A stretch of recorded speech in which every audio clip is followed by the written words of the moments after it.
Chapter 19. I've found a ritual.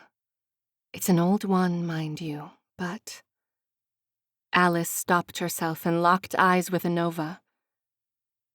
It could work. Anova leaned back against the desk. It was too good to be true. But Alice had been researching how to destroy the Blood Crown since they'd left the human lands. They'd made it back to the East Woe Palace shortly after her encounter in the forest. Anova hadn't been able to relax until she'd been assured that the humans accompanying her would be protected from harm here and given their own rooms. Della had taken to Faye surprisingly well so far. Maris, too, despite her refusal to eat anything but the smallest amount of Faye foods. She couldn't blame her. She'd been the same way in Leander's manor. The breath in her lungs staled when she thought of him. He's not coming back. He knows I'm not his prisoner. He can't pretend to be the knight anymore. She wondered if that was supposed to make her feel relieved. She wondered if she was or not. Anova cleared her head. She straightened from where she'd propped herself on Hellmyr's furniture in her suite. They were alone for the first time in days. What do you need? How can I help you? Alice thumbed at her chin where she sat in a chair opposite her. You mentioned there were archives housed here? It's how I found out about you, she admitted. A strange look crossed Alice's face for just a moment before it was gone. Anova remembered then. She'd already told her about that, and the High King's war notes. Right, Alice said, and she wondered if she had remembered the same thing. The witch's lips pressed together. What is it? Anova asked. There's information there I need to check, she said. Anova frowned. She'd been caught when she'd broken in, and she considered herself a good sneak. They've assigned me more guards since then, Anova said. It will be hard to pull off, even in the daytime hours. Is there any time when they'd be most distracted? It would be a matter of minutes, up to an hour. Alice leaned forward. I need you to think, Anova. I'm close to piecing together what's required, but if I don't have the information, I may as well not be here. Anova considered it. Hellmyr had barely let her out of his sight since they'd crossed back into Fae, and the guards went where he went, for better or worse. After leaving the human lands, they had hardly allowed her to walk down a hall without a cast of guards. But that's the point, isn't it? The answer came to her at once. I can distract him. I'll lead him out of the palace for the night. It's the only way to ensure enough of his guard will go with us. The light from a lantern on the table next to her caught in the witch's eye. You know, for someone who isn't a witch, you think like one. Anova smiled back. It faded a moment later. Just be careful. Not that I need to tell you, but this isn't safe here. For human or others. What is it? The witch's eyes narrowed on her. What's happened? Nothing escapes her, Anova thought. Out loud, she said, someone is trying to kill me for the Blood Crown. Perhaps several Fae. What? Alice straightened. Tell me everything. Anova started with her encounters with assassins in the Fae Wilds. She wasn't sure which incidents were related and which were simply a result of the target she wore, so she told her all of it. Alice didn't move throughout it as she explained how someone had moved up their wedding date, through to when she told her about his guards attacking her in Urbas. What do you think? Anova said when she finished. Alice got to her feet and started pacing. She stopped in front of her after a few minutes. There are no coincidences in this world. Or rather, we must assume the events are related. Whoever has masterminded it likely intends to act at your wedding. Her stomach dropped. It was all so close. They were days away from it now. Anova started to breathe too shallowly. She had to stop. She had to focus on something else. How? She gasped. We can't know for certain. Alice looked at her. Why else move up the date? She looked away and added, Besides, you will be considered their queen after that. You'll hold more power, and also be less able to be poisoned, likely. Anova suppressed the shudder that wanted to rise out of her at the thought. They needed to end this as soon as possible, or someone else would take it from her. The double doors burst apart as Anova stalked through them. For once, she'd outran her guards. But after they'd let slip he was here, there had been no stopping her. Then find them. None of my guard rests until they're caught. Hellmyr's eyes blazed when he leaned across a long table. On it were scattered documents, maps, and letters with torn seals. All the gazes in the room jumped to her. Hellmyr straightened where he was at the far end of the table and locked eyes with her. She raised her chin to meet his gaze. This wouldn't work if she wasn't confident enough. I need to speak with you, Anova said. She could feel her guards on either side of her, filling up the doorframe.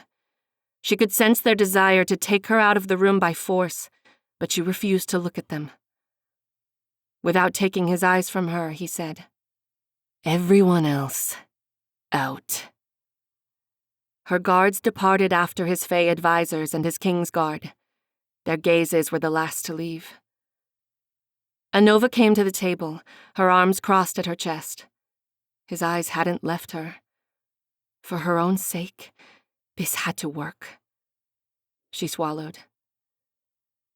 I wish to ride somewhere with you, somewhere away from here, today. He turned from her so she couldn't judge his expression anymore. When he spoke, she could gather no clue from his tone of voice. Why? Do I need a motive? She asked. Suddenly, too suddenly for her comfort, he was behind her. You always have a motive. His fingers moved a strand of hair behind her ear. My human bride.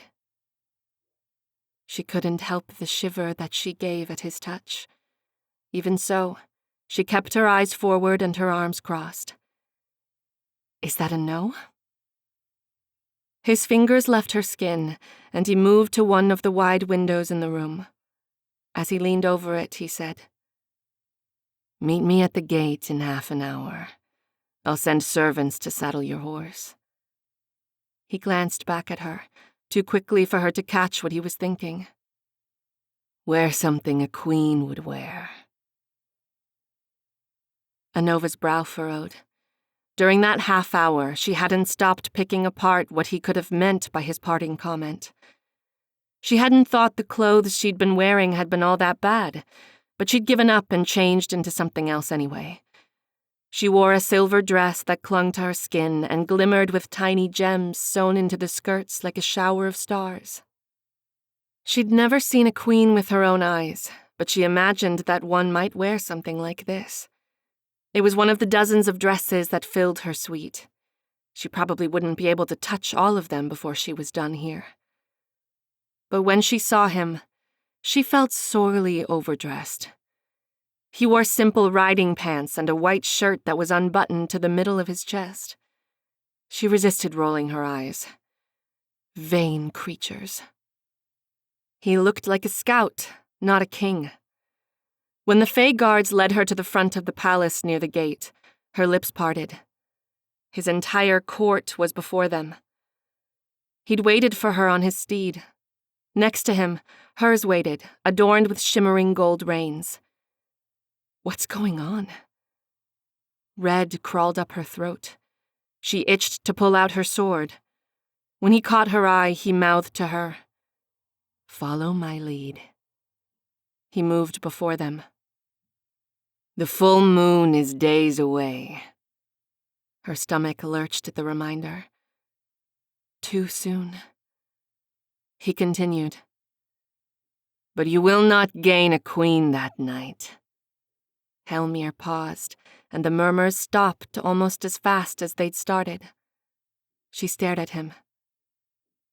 "She is your queen now. Every creature, low and high, shall bow to her." Like a wave upon a vast sea, they did as he said. She wanted to fidget.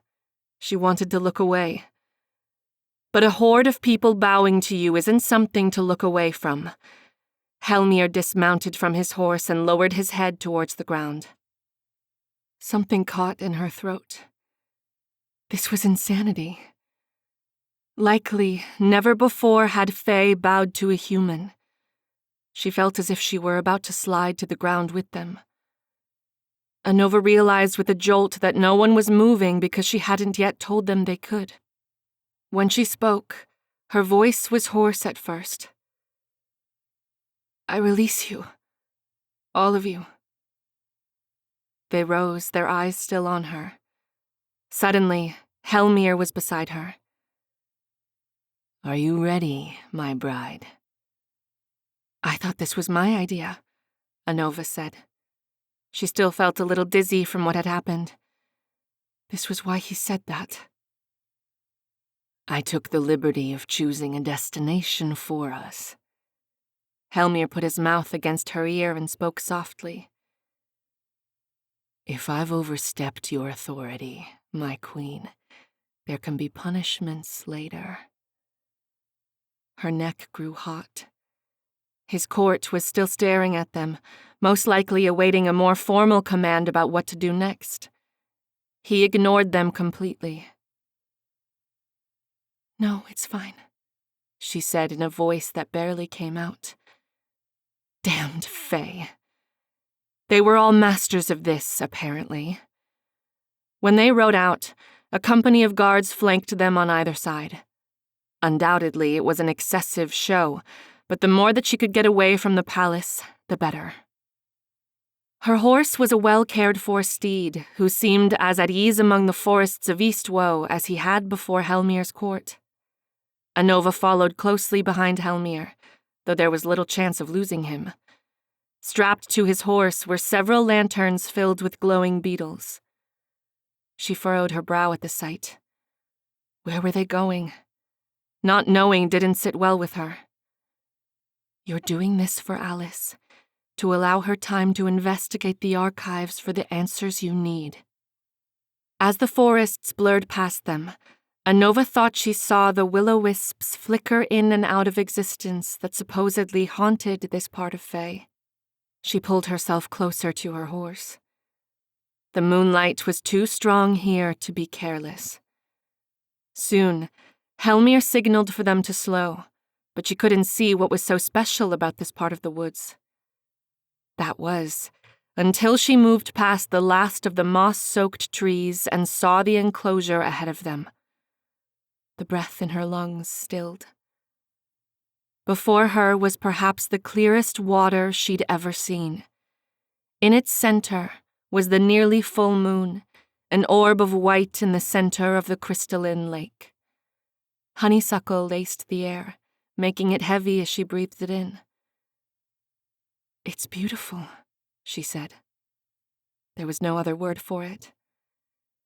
Hellmyr turned to the entourage of guards surrounding them. "Line the perimeter." He looked at their steeds for a moment before adding, "And take these two for now." They scattered to obey his orders, and Anova saw no more of them as they took to their stations beyond the trees around them. Anova walked to the edge of the water and bent to examine it. "This isn't something magical, is it?" She frowned down at her reflection. Hellmyr laughed among the branches. Anova's gaze shot up. "What are you doing?" she said as she lurched to her feet. "This is a trap," she hissed. She looked around her, but there was nothing coming for her. Hellmyr examined her from his position in a nearby tree. How he'd gotten up there so fast eluded her. "No to the first one, and maybe to the second," he replied, looking at the cuff of his shirt as if there was a smudge of dirt there. "You fey bastard," she said between her teeth. She went for her sword, but there was something already approaching from the other side of the lake. Something not fey, or human, or goblin even. Chapter 20. When she saw what it was, she still didn't understand. Her sword hung at her side in a loose grip. She hadn't thought they were real. No one had told her that they were. Anova couldn't help but put away her sword. It felt sacrilegious to have it out in front of a unicorn. She watched Anova carefully on the other side of the lake. Her hide was cream white, all the way to the horn at her head. Her eyes were a soft shade of lavender. "Hellmyr," she said in a whisper. "I need to understand. This is a unicorn," he finished for her from his perch. "Very rare things, easily spooked." She had bent her head to sip at the edge of the lake, though her eyes didn't leave Anova. "Almost as moon-mad as we are," he added. He shifted where he sat on the branch. "I only found this one after discovering the lake here." Anova couldn't move. Something was happening. The unicorn was walking towards her. "I still don't understand why you're up there," Anova said. It was making her nervous that he didn't dare come down. Hellmyr was silent as she approached Anova. Up close, she was even more breathtaking than she'd thought. Her mane was like threads of silver and white. She held her hand out, expecting the creature to turn and run for the forest around them. Instead, she nuzzled Anova's hand. "They like maidens more than us," he said. As he watched her, a gleam sparked in his eye. "And one's pure-hearted most of all." Her head snapped over to where he lurked in his tree. "What are you talking about?" Heat rose in her cheeks. "Pure-hearted. There couldn't be a thing I'm further from." Hellmyr jumped from his perch in the tree. At the same time, the unicorn's lavender eyes narrowed on his form. He smiled at the creature, revealing the sharp points of his teeth. It only took a few seconds for the unicorn to gallop to the tree line in response. He shrugged at Anova. "I'm not sorry." "Have you ever been?" He appeared to give it some thought and said, "Not yet." Anova walked to the edge of the lake and looked down into the sky's reflection. Neither of them broke the silence. Finally, she asked, "Why did you betray him? You were friends, weren't you?" When he didn't respond, Anova looked back at him. He had shed his shirt and jacket and walked towards her. The moonlight found the violet in his grackle eyes. It was a stark contrast to the unicorn's soft lavender eyes. "Has it occurred to you that I'm simply not a good person?" He stopped before her and tilted her head towards his thumb resting under her mouth. Her lips parted, and the words she'd been about to say struggled to remain in her head. Unbidden, she remembered what it felt like to kiss him, how it felt like falling. She blinked and focused on what she was trying to find out. "I want to hear the reason," she said. Hellmyr's face was thoughtful. His hand left her face as he considered something. "I'll tell you the reason, but only if you win against me." Anova's eyes narrowed. "Win?" Hellmyr shrugged. "Only a modest wager. It's quite simple, really. You win if you do nothing." She crossed her arms. "You're not telling me what's important, Faye." "More Faye tricks." Hellmyr started to pace behind her. She itched to twist herself and keep him in her sight at all times. I win if you move at all, if I can persuade you to move. If you don't, he said, I'll tell you the reason I betrayed him. Anova bit at the inside of her lip but didn't allow her face to show any expression. It was too easy. For how long? Let's say 10 minutes, he replied from behind her. Or until the clouds obscure the moon again. Her hand hovered over the hilt of her sword. Her muscles tightened for the moment she would pull it out of its sheath upon his attack. She didn't think he was armed. There was nowhere to hide anything since he'd shed his shirt and jacket. But the Fae had other weapons than ones made out of metal. Starting now, he said. She braced herself, but all she felt was a hand lifting her hair to one side. His lips pressed against her neck a moment later, soft and searching. Anova gasped, but didn't budge. She should have known the Fae wouldn't play fair. A slow breath left her. His arrogance will be his undoing. His mouth moved to her back where the silver dress plunged low. Heat raced across her skin, smudging red along her neck and cheeks. He laughed to see it, though it sounded low and forced from his chest. She gritted her teeth, but she comforted herself with the thought that she didn't need to last long without punching him. Just a handful of minutes more.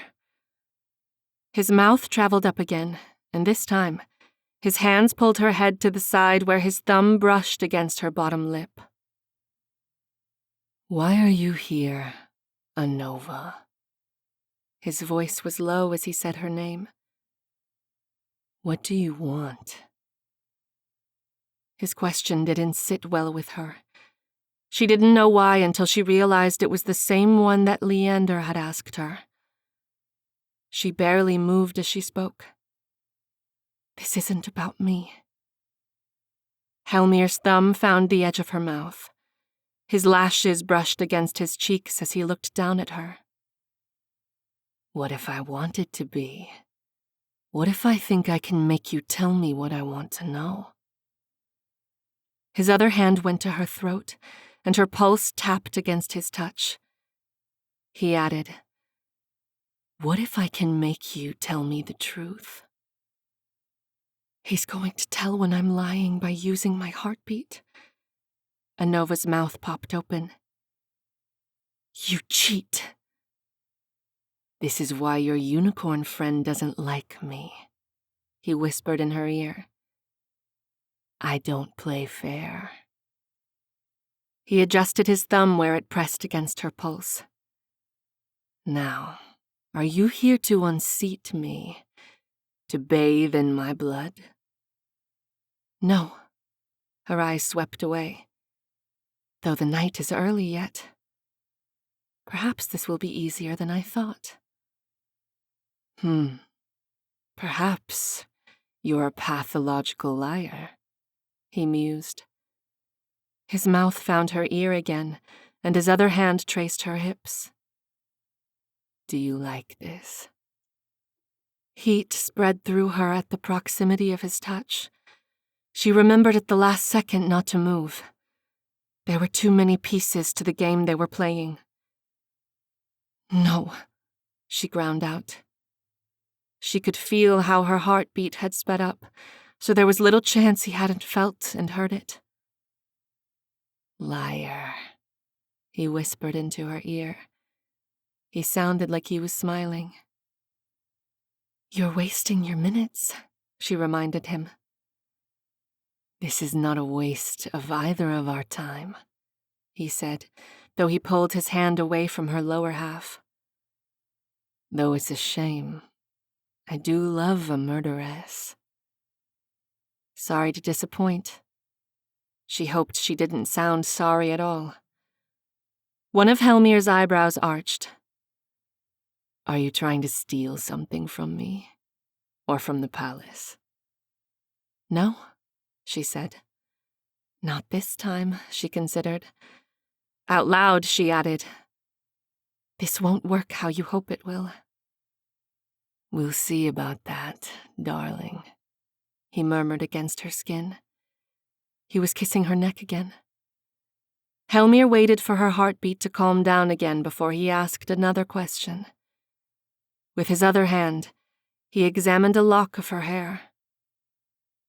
"Are you afraid to tell me why?" Damn it. Her teeth were locked together. It didn't matter if she tried to deny it. He'd felt it clearly enough. Something in his voice changed. She ached to crane her neck to look at his expression, but she resisted the urge. "Are you afraid?" "You need to specify," she bit into her own tongue.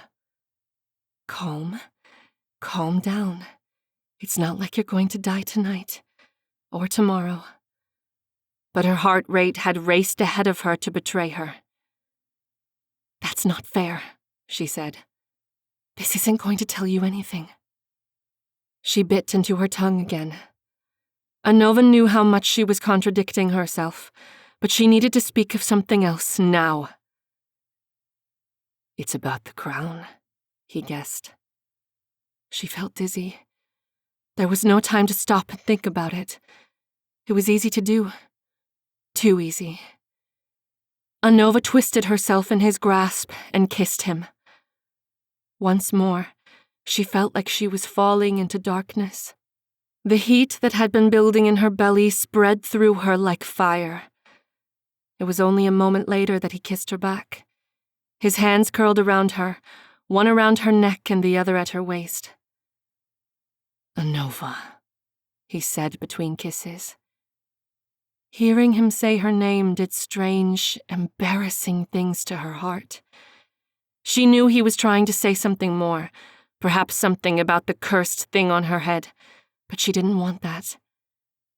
"No," she said. "I've won."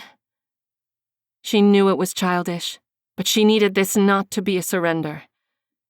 He laughed against her mouth, and it was a rough sound. "The only way to play this game, darling, is make sure you are the victor in every outcome." His eyes gleamed with wickedness as he moved his mouth from hers to the front of her neck where her pulse raged. He moved down until he was kissing her bare chest where her dress exposed much of her skin. Between kissing her skin, he said, "Tell me why." "No," she said. He paused. "No. To what?" "There's no why," she said. Her breaths came in uneven gasps. "There's nothing to tell. So no." His ear pressed against her heart. "But there is," he said before his mouth was somewhere else. Anova swallowed the gasp that her lungs had tried to force out. "This isn't going to tell you anything, you know," she said. "We'll see about that," he said. Heat spread across her skin like a fever, and desire weighed deep in her belly when some of his bare chest brushed against her. She swallowed. One of his hands locked against her hip as he continued to kiss her skin, and the pad of his thumb brushed against her dress in circles. "Tell me why you came to me. Tell me what you're after," he murmured. There was little use lying anymore, but that didn't mean she had to tell him, unless he wanted to torture her for it. "Isn't it good enough that I'm not trying to kill you?" she said. Her heart raged. It should have been enough, but she knew it wasn't. Not with a fae like Hellmyr. A sound broke the stillness around them. A fae's voice carried across to them. "Your Highness." Anova clenched her teeth. It was one of Hellmyr's Kingsguard. Her skin flushed with redness at being found like this. But Hellmyr didn't stop kissing her chest between her plunging dress. "I'm sure you can see I'm busy, Unferth." She looked to Unferth. He looked to be about as happy to be here as Hellmyr sounded. "We found something nearby, Your Highness. Evidence of the enemy. We must leave immediately." Hellmyr stopped what he'd been doing. At once, he twisted and planted himself between Anova and the trees surrounding them. In his palm gathered a pool of moonlight, and the air shimmered. Anova unsheathed her sword. She looked from Unferth to Hellmyr. "Enemy?" "Those trying to kill you," he explained. Sweat ran into her eyes. "Where?" Unferth's jaw was tight. "We don't know." "Get her horse," Hellmyr said. "He's faster than mine." What happened next was a blur. His guards brought her horse forth, and they mounted him. Their Fae guards clustered around them in a tight formation as they flew through the woods, Unferth and a few other Fae leading the charge. One of Hellmyr's arms was around her waist, holding her close against him. Magic glimmered on the air around them like a visible distortion. The Fae in front came to a circle around something on the ground. As their horse approached, her stomach dropped. On the trail before them were 2 mangled bodies. From what she could tell, they were Fae. Relief raced through her that it wasn't someone she knew and cared for. But then, something about one of their faces sparked recognition within her. She stiffened. "The guards," she whispered. Hellmyr swore behind her. She could see the face of only one of them, but it was clear who they were. On the ground were the 2 Fae guards who had attacked Anova in Urbess for the Blood Crown. Someone had slit their throats and dumped their bodies on their path home. Chapter 21. "They're moving against you," Alice said as she and Sarah helped Anova out of her dress. Anova had to admit, there was little room in which to interpret the act otherwise. Someone is pulling the strings above these assassins, Anova considered. Someone who can sacrifice their pawns with ease. Someone with several pawns, she added silently. Anova hadn't been sure where to start when she'd told Alice what had happened that night. None of it had felt real. Although she had omitted much of her conversation with Hellmyr. If that's what it was. She pushed those thoughts aside. She had more pressing matters to deal with than an arrogant Fae princeling who always got his way. Like how she was 2 days away from wedding him. Anova's knees nearly buckled at the thought. "Did you find what you needed? In your books?" Anova finished the thought with a quick glance at Sarah. She was busy combing out the rat's nest that had taken hold of her hair on the journey back to the palace. Anova hoped that she'd at least bought the witch enough time to get the answers she'd needed in the archives. Alice was watching her carefully. About that. A series of knocks interrupted her. Anova grabbed her sheathed sword from a nearby table, and Alice's hands went to her pockets. She could only guess what weapons she'd hidden in them. Even Sarah had tensed at the sound.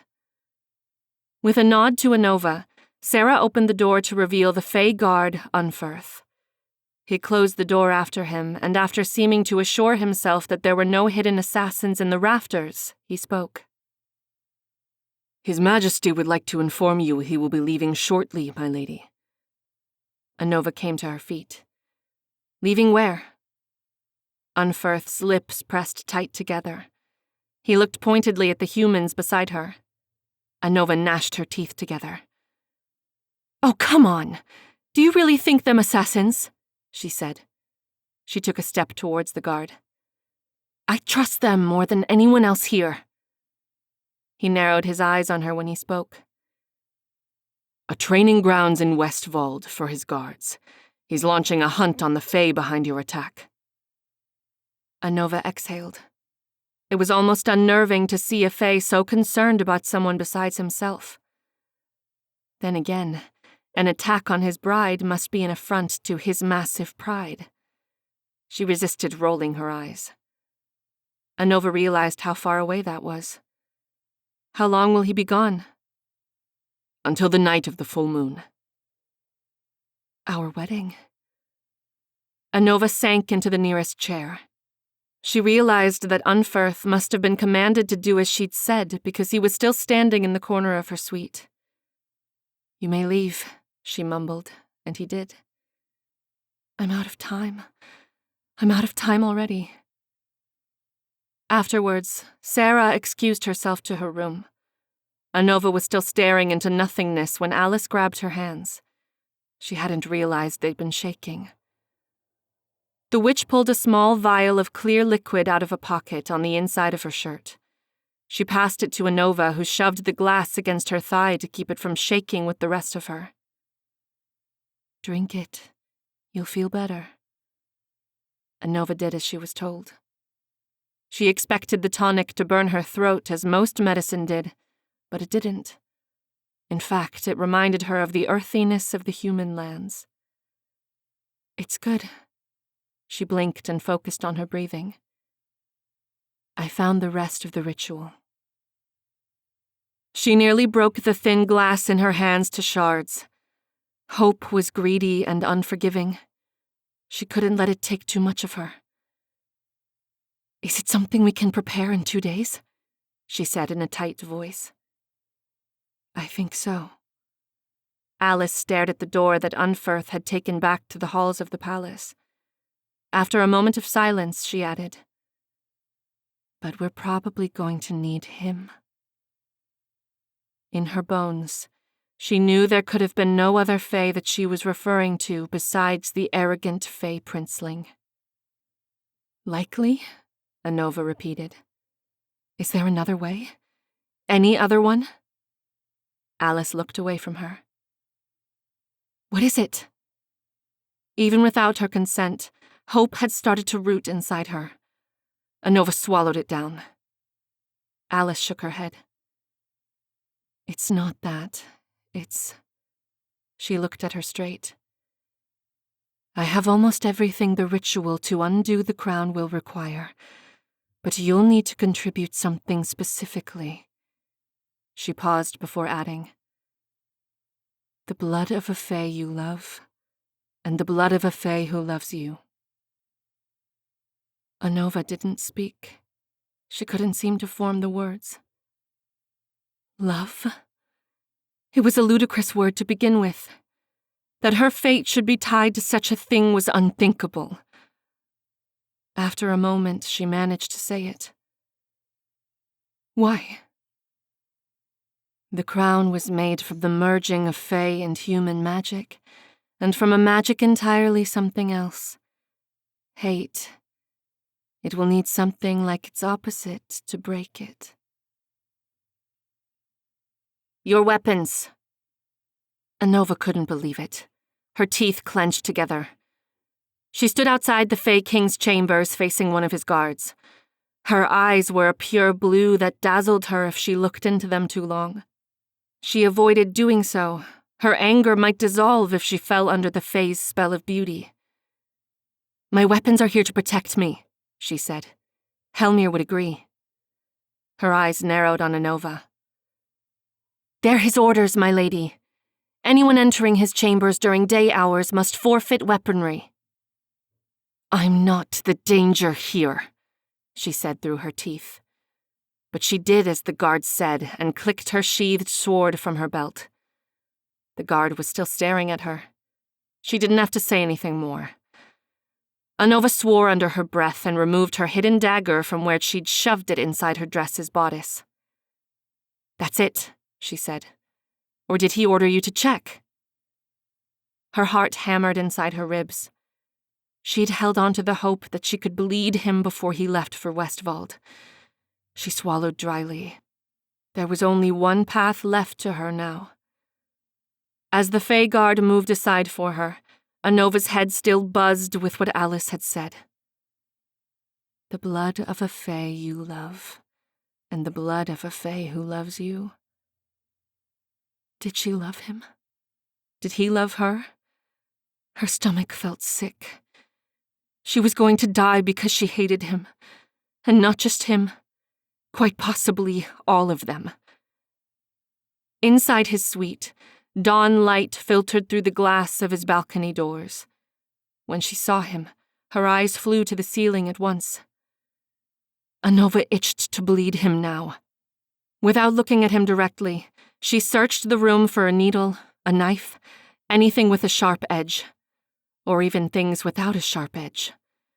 Just a drop of his blood, and she could be quit of all this. Could you put something on? Her cheeks heated. He had nothing on but a towel that clung precariously to his hips. You're the one who so valiantly barged in. Hellmyr paused, and she could hear the wicked smile in his voice. Besides, my human bride, one would think you'd want to know what you're getting out of this entire affair. I could see why you'd be curious. She bit into the edge of her tongue to suppress the memories of what had happened over the night. Modest, aren't you? Kings are neither modest nor meek. Nor are queens, he added after a moment. I'm coming with you, she said. Finally, she dared to look at him again. His back was to her. He'd put on some pants at last. The muscles in his back bunched up as he pulled out a cuffed shirt from his wardrobe. His voice was low.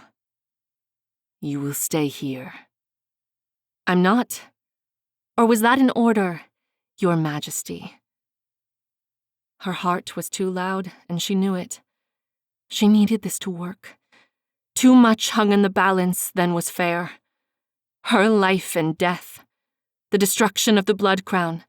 The rule of Fae and the human lands. Hellmyr had stopped buttoning his shirt. His back was still to her. Silence was his only answer. She was failing. How had she thought she could do this? Maybe, once I die, the Blood Crown will at least die with me. But she didn't know that either. At one point, she had thought sacrificing her own life would end it. She'd been wrong then. Was she wrong now? Anova opened her mouth and closed it again. Her heart rate pulverized her insides. Anova stopped herself. It was just a lie, wasn't it? When had she been bothered by her lies? I'm afraid of what will happen. It wasn't a lie, she realized with a jolt. She was afraid of what the Blood Crown was doing to her. She was afraid of the Fae trying to kill her. She was afraid of what was going to happen in 2 days. Hellmyr stared at her. She wondered then what he'd heard from her chest.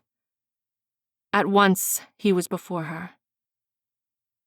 Don't leave my side when we get there, or even before, he added.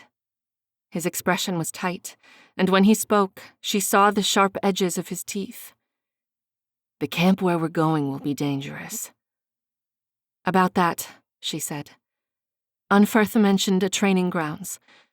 What kind of danger are you talking about? It's not that it's ordinarily this dangerous there, though certainly for a human who wears the Blood Crown it could be, he said with an arched eyebrow. It's essentially a camp for what had been the High King's army. It's where our guards train. He turned from her again to look out the glass doors to his balcony. This has gone too far. I'll be calling a hunt using the only evidence we have. The tone of her voice crept up. Evidence? Any lingering scent left on the guards' bodies. And in your room. Anova stepped back. What? When we returned from the human lands, my guards informed me that someone had broken inside the palace. He turned to look at her. Specifically, your rooms. Someone was in there. Someone looking for me. To kill me. Anova couldn't process all the implications of what Hellmyr had said, so her brain chose one for her. Sarah, she gasped. Hellmyr shook his head. She was untouched. I don't think the girl even knows something happened. Whoever it was wanted the blood crown only. They were very careful. Anova felt dizzy. She swallowed it down. This was no time for fainting spells or even the throbbing sensation at her temples reminding her of the deadly thing on her head.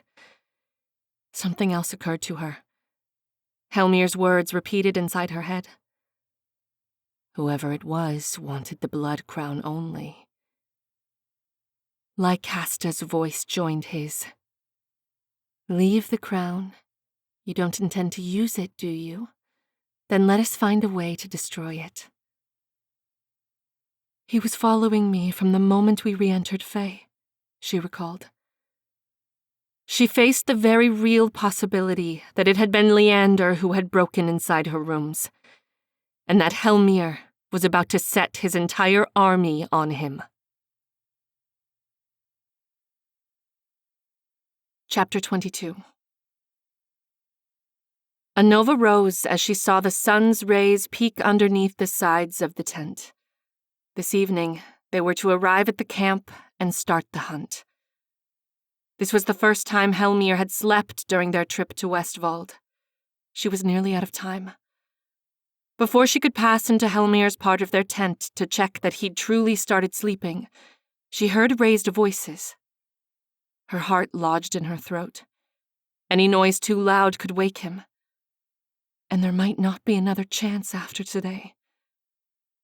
Anova shoved through to the entrance of the tent where 2 guards were blocking someone's entry inside. "Don't touch me, Fae," Alice's voice hissed.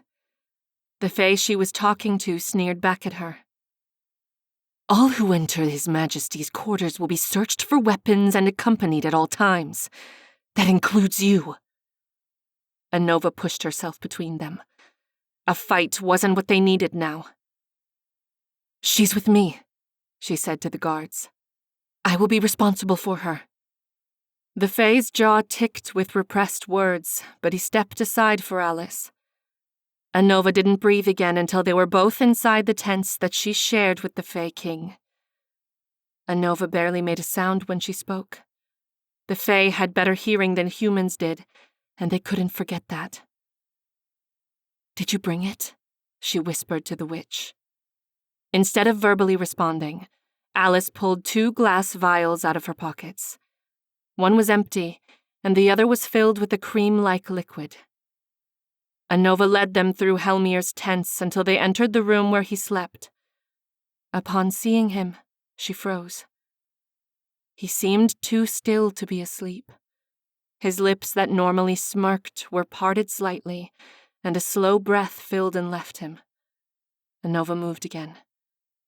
As she crouched near his sleeping form, Alice joined her. First, she handed her the vial with the liquid in it. When she unstoppered the numbing agent for where they would prick his skin, Anova hesitated. Does he love me? Do I love him? This had to work. There would be no second chance for her. Her heart hammered in her chest too loudly as she considered the matter before her. In little over a day, she would be wed to this beautiful monster. Unbidden, she remembered his lips against her skin, and the words he'd spoken there. "Why is it that you came back to me?" Anova swallowed and, with as light a touch as possible, spread the salve across the pad of his thumb.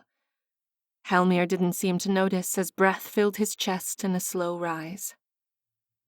He was spread out, one arm over the edge of his bed and the other stretched out in the other direction. In this state, he looked almost vulnerable. Anova didn't linger on the thought. Fae were hardly vulnerable, especially one who had seized power as the new Fae King and who wanted to bolster his position of power by marrying the wearer of the blood crown. It would have been smart of her, then, to accept his proposal, had she truly wanted the power and authority that he offered her. And yet, he saw through me too easily. What else has he seen? Anova frowned, but she pricked his skin with the needle nevertheless. Ruby drops of blood beaded at the sight, and she pressed the neck of the glass against his skin to collect them. She quickly corked it and handed it to the witch. Alice didn't hesitate as she shoved it into her pockets among other objects certainly as arcane as the blood of a Fey king. As Anova moved to the front of the tent to allow her out, Alice didn't move. She stared at her. "What's wrong?" "We need to talk," Alice whispered. "There's something else. Something urgent I need your assistance with." Anova pursed her lips but led her into her room, farther inside their tents. After they were out of earshot of even a sleeping Hellmyr, she finally spoke. "What's going on?" Anova asked. She looked for an immediate threat but saw none. Alice looked at the edges of the tent like she expected Faye to be listening in on their every word. Her gaze went to Anova's at last. "There's something else here other than guards and training. Something the Fae are hiding." Anova's heart plummeted. "What is it?" "A weapon." She turned to look at Anova again. "A weapon they plan to use against us. Humans." "What? He's not—" She stopped herself. What did she know about the Fae King exactly? That he coveted power like a rare gem? Maybe he doesn't know about it. Maybe he doesn't plan to use it. She swallowed. And maybe swine will fly. "What are you saying?" Anova said in a voice that was too loud to be a whisper. "How do you know this?" "I saw it in the archives, Anova." Alice stepped forward. "They won't stop. Not until they're masters of all humans." "Not Hellmyr. He can't know about it. He can't condone this." And then the question she couldn't ask came out of her mouth. "Does he know?" At her words, Alice looked away. "I don't know." She was still looking away from her when she said, "But there's something I'll need you to do when he calls the hunt." Her brown eyes were depthless when she looked over at Anova. "I need you to keep him distracted, no matter what." "You're going to destroy it? This weapon?" Anova asked.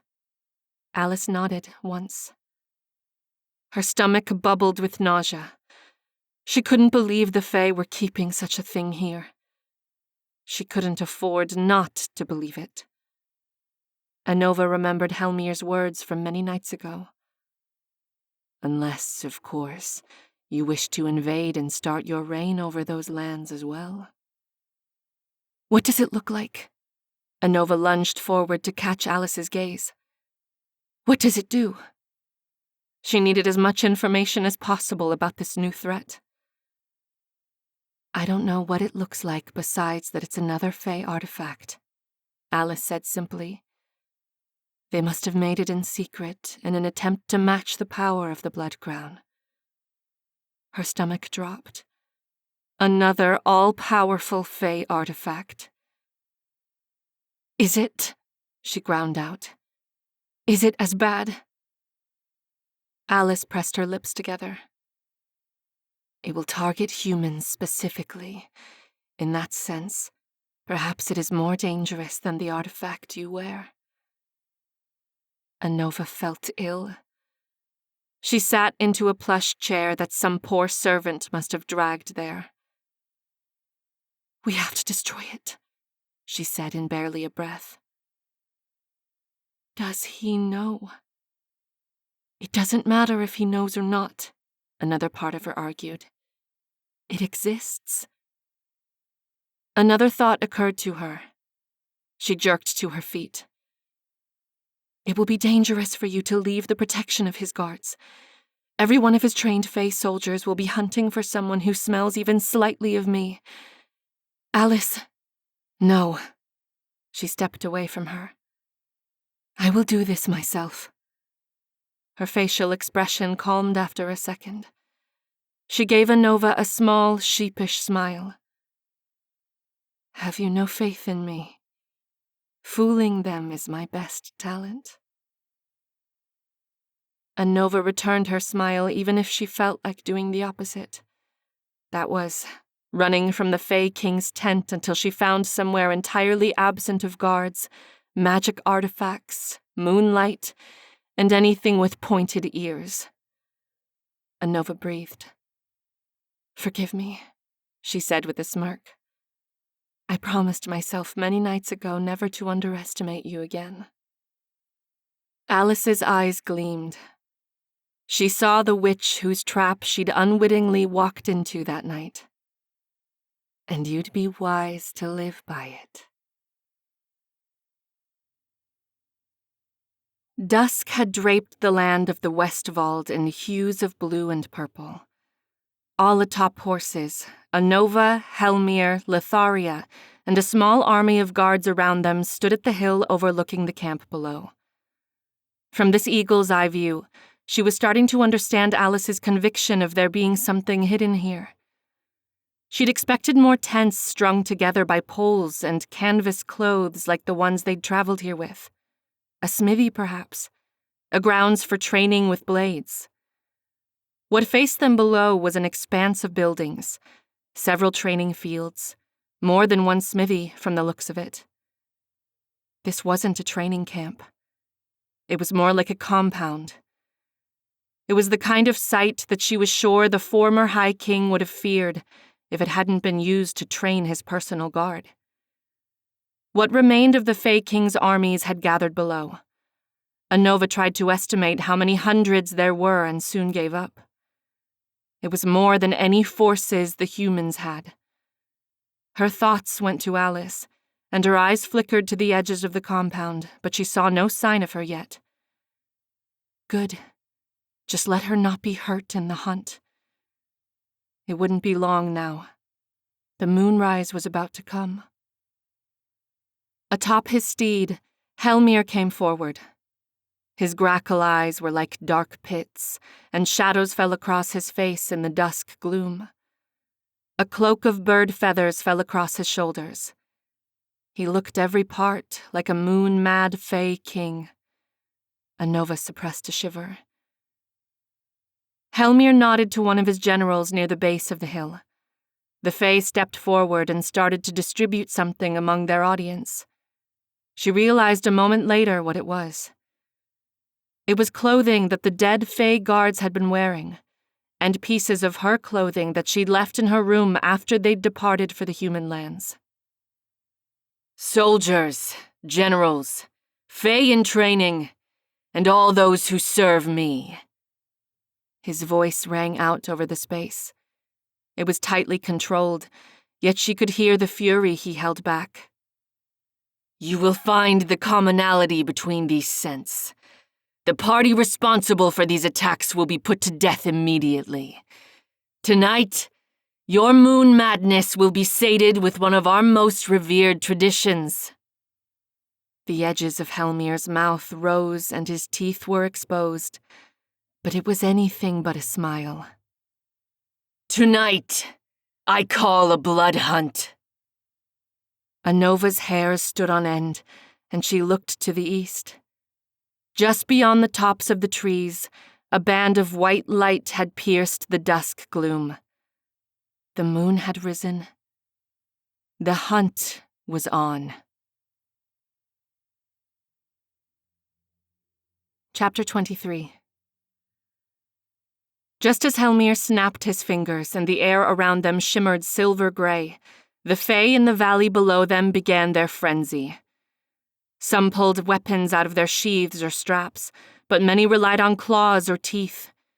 They started for their barrier at once, clawing at an invisible barricade that kept them from touching her, Hellmyr, Lotharia, and their guards. Anova's hand twitched over her own sheathed sword. She would do well not to forget how quickly the Fae could turn from beautiful and civilized to these monsters hungry for blood. Hellmyr dismounted his horse and joined her where she watched them. When he spoke, his voice was low. Had you called them to the hunt, they likely would have found a way to break our defenses. It would have been too much for them. Anova stared at him. What do you mean? Their rationality is enough to keep them from tearing it apart, but only just so. The lust for the approaching full moon and the promise of blood drives them insane enough, however. He arched one of his eyebrows as he looked at her. The combination of the moon and the commands of the blood crown would have been likely a bit much for them. Anova stared forward, processing the information. It wasn't as if she were planning to wear the blood crown for much longer, but what he'd said didn't sit well with her. She didn't want dominion over these creatures. She wanted them to leave her and her kind alone. She wanted them to stop trying to kill her. As if summoned by the thought, Anova saw a figure move in the peripheries of the trees lining the area. Among the chaos of the blood-frenzied Fae, she thought she recognized this figure. It wasn't moving like the others, like dogs with the taste for meat on their tongues. She hoped it was Alice and that she was safely avoiding the hunt.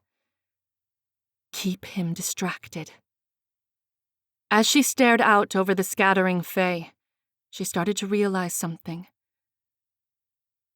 At the quarter-moon fete under the last High King, Leander said that these events were necessary for the flow of magic, that the High King had a part to play in returning the magic to the earth from the moon. She squinted at the lands below them. It had gone something like that, hadn't it? The wedding. When Hellmyr was silent, she looked to him. His hand found its way under her chin. He brushed his thumb along her jaw until he found her bottom lip. Anova tried to breathe, but she already felt like she was falling. "Perceptive, my human bride," he murmured. He traced the outline of her lip. After a moment, he stopped and moved his eyes away from hers. "That's right. The wearer of the blood crown typically does hold these celebrations at least once per month. It is said to restore the balance between what our kind take from the moon and what we give back." Anova raised her eyebrows. It's truly not an excuse to have a celebration, then? A reason to give in to moon madness? But the King of Fae didn't smile, laugh, or even sneer at her comments. "What's wrong?" she asked. Hellmyr shook his head. "It doesn't matter." "You want me to do this," she guessed. "You wish me to try to do that at the next full moon, to facilitate such a thing." Her throat felt tight. She was trying to destroy the blood crown. What would it mean to destroy it? His voice was flat. "There are those who don't think a human can." She turned towards him. "Is this why?" She searched his face. Surely he knew what she was asking. "Is this part of why they've been trying to assassinate me? Because they think I could break their link to their magic?" Something in her chest tightened.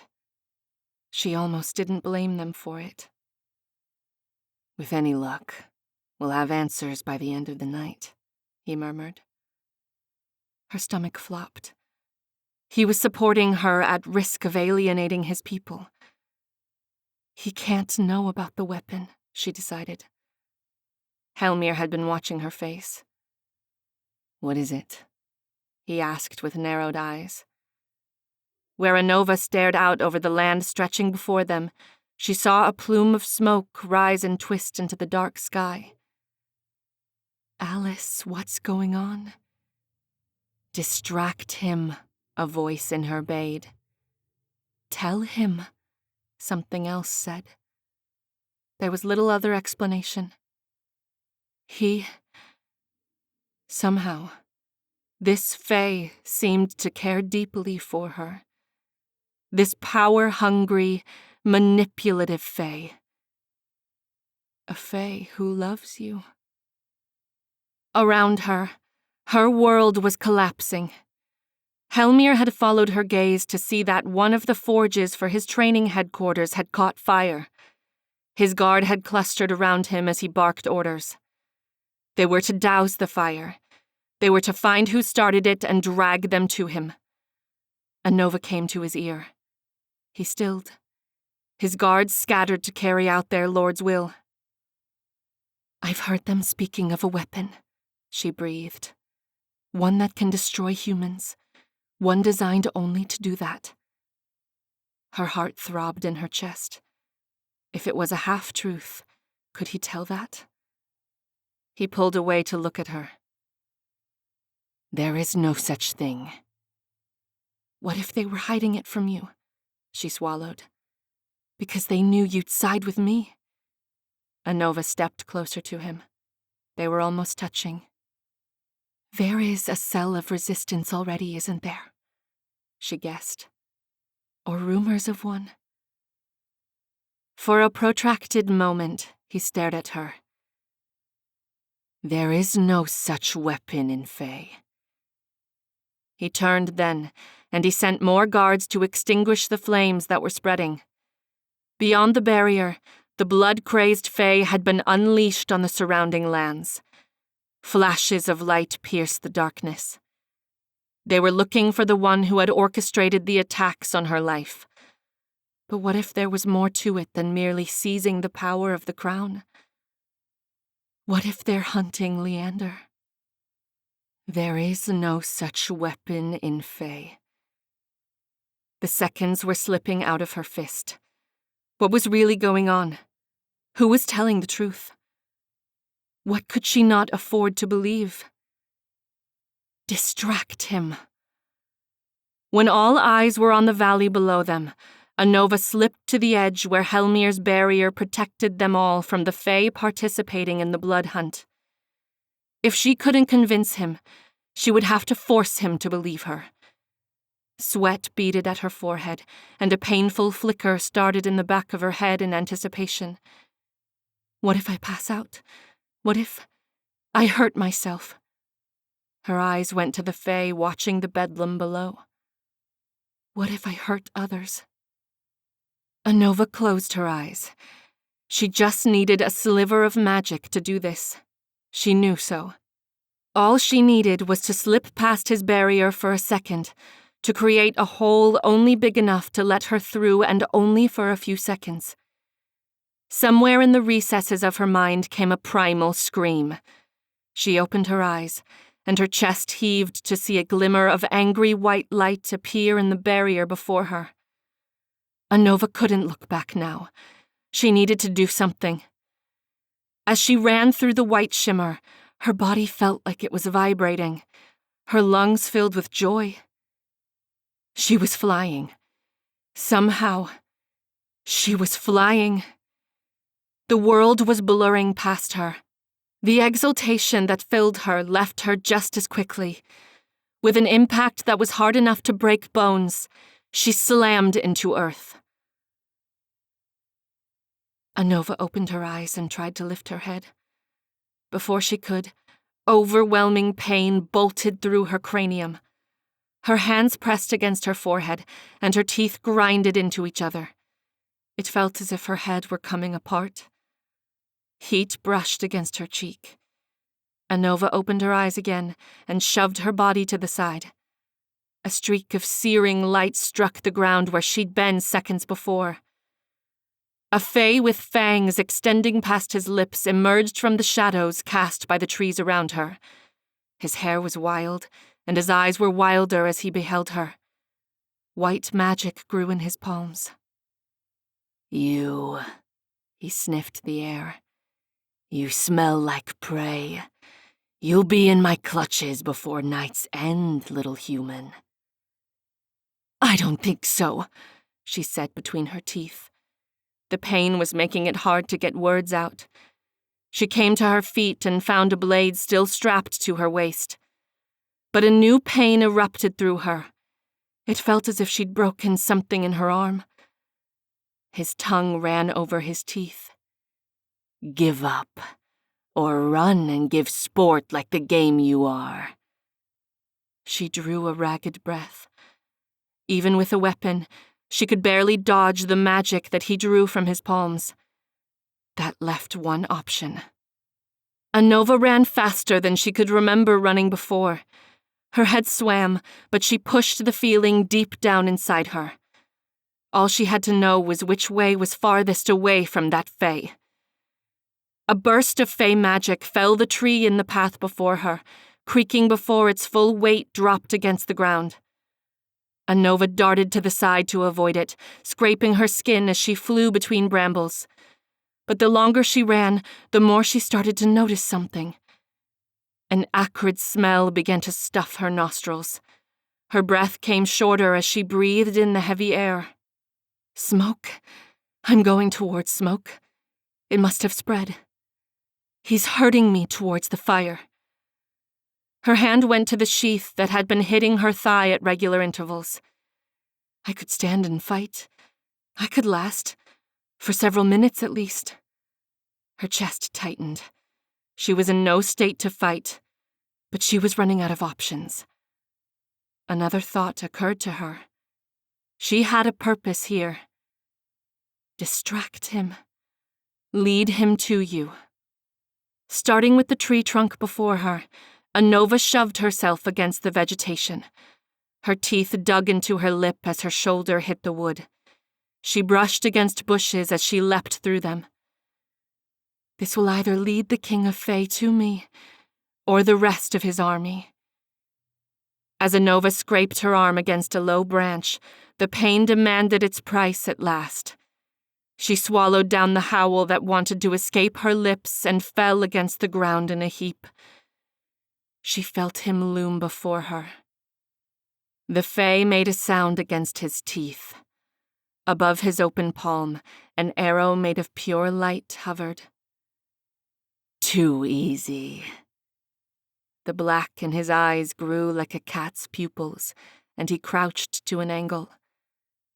But the moon demands a blood price tonight. He's moon mad, she realized. He can't be reasoned with. Her blood pulverized her veins. She wasn't ready to die at the hands of a fae just yet. But as her hand went to her sword, agony seized it instead. There was only one thing left to try. "By the authority of your queen, you will stop this!" she shouted. Her breaths heaved in and out of her. Her broken arm hung at her side. The fae's eyes gleamed in the dimness. "I know no queen, only the broken prey before me." He took a step forward, and the magicked arrow above his palm fixed at her heart. When it hit her, would it feel like one made of stone and wood? The words rushed out of her. With her good arm, her fingers dug into the thorned crown on her head. "By the only power your kin cower at, I bid you to stop!" All else was silent besides her uneven breathing. Smoke snaked through the branches nearby. His pitch-black eyes were frozen on her. The arrow didn't budge. So slowly that she thought she'd imagined it, his eyes returned to the color of green gemstone. The fae blinked. The moon spell had been lifted. Then his eyes narrowed on her. Before Anova could open her mouth, he took several steps backward. "The blood-crown thief." "I didn't steal it," she said with clenched teeth. But she didn't dare move for the arrow that still remained in the air between them. "It's mine by rights." "But is it right that it should be yours?" the fae asked. He closed the space between them. "Shouldn't one of its own rule over fae?" His green eyes flashed over her form until they stopped on the crown. Anova had no response. She didn't know what was right any longer. She wanted to argue that she was going to destroy it. But was that better? Was that the answer? You have a Fey ruler, she wanted to say, but she didn't. Before either of them could act, a light burst in the center of the Fey's chest. His eyes rolled towards the back of his head, and he fell to the ground. Where he was sprawled on the earth, Anova saw that the arrow made of magic had pierced his chest clean through from the other side. It dissolved seconds later. Before her was the Fey King, and his cloak of raven feathers rustled behind him in the breeze. He closed his palm to extinguish the magic he'd commanded to kill the wild Fey on the ground. His black-violet eyes stared through her. He snapped his fingers, and a nearly invisible barrier coated the air around the two of them like a glaze. I'm going to need some answers, Anova. Right now.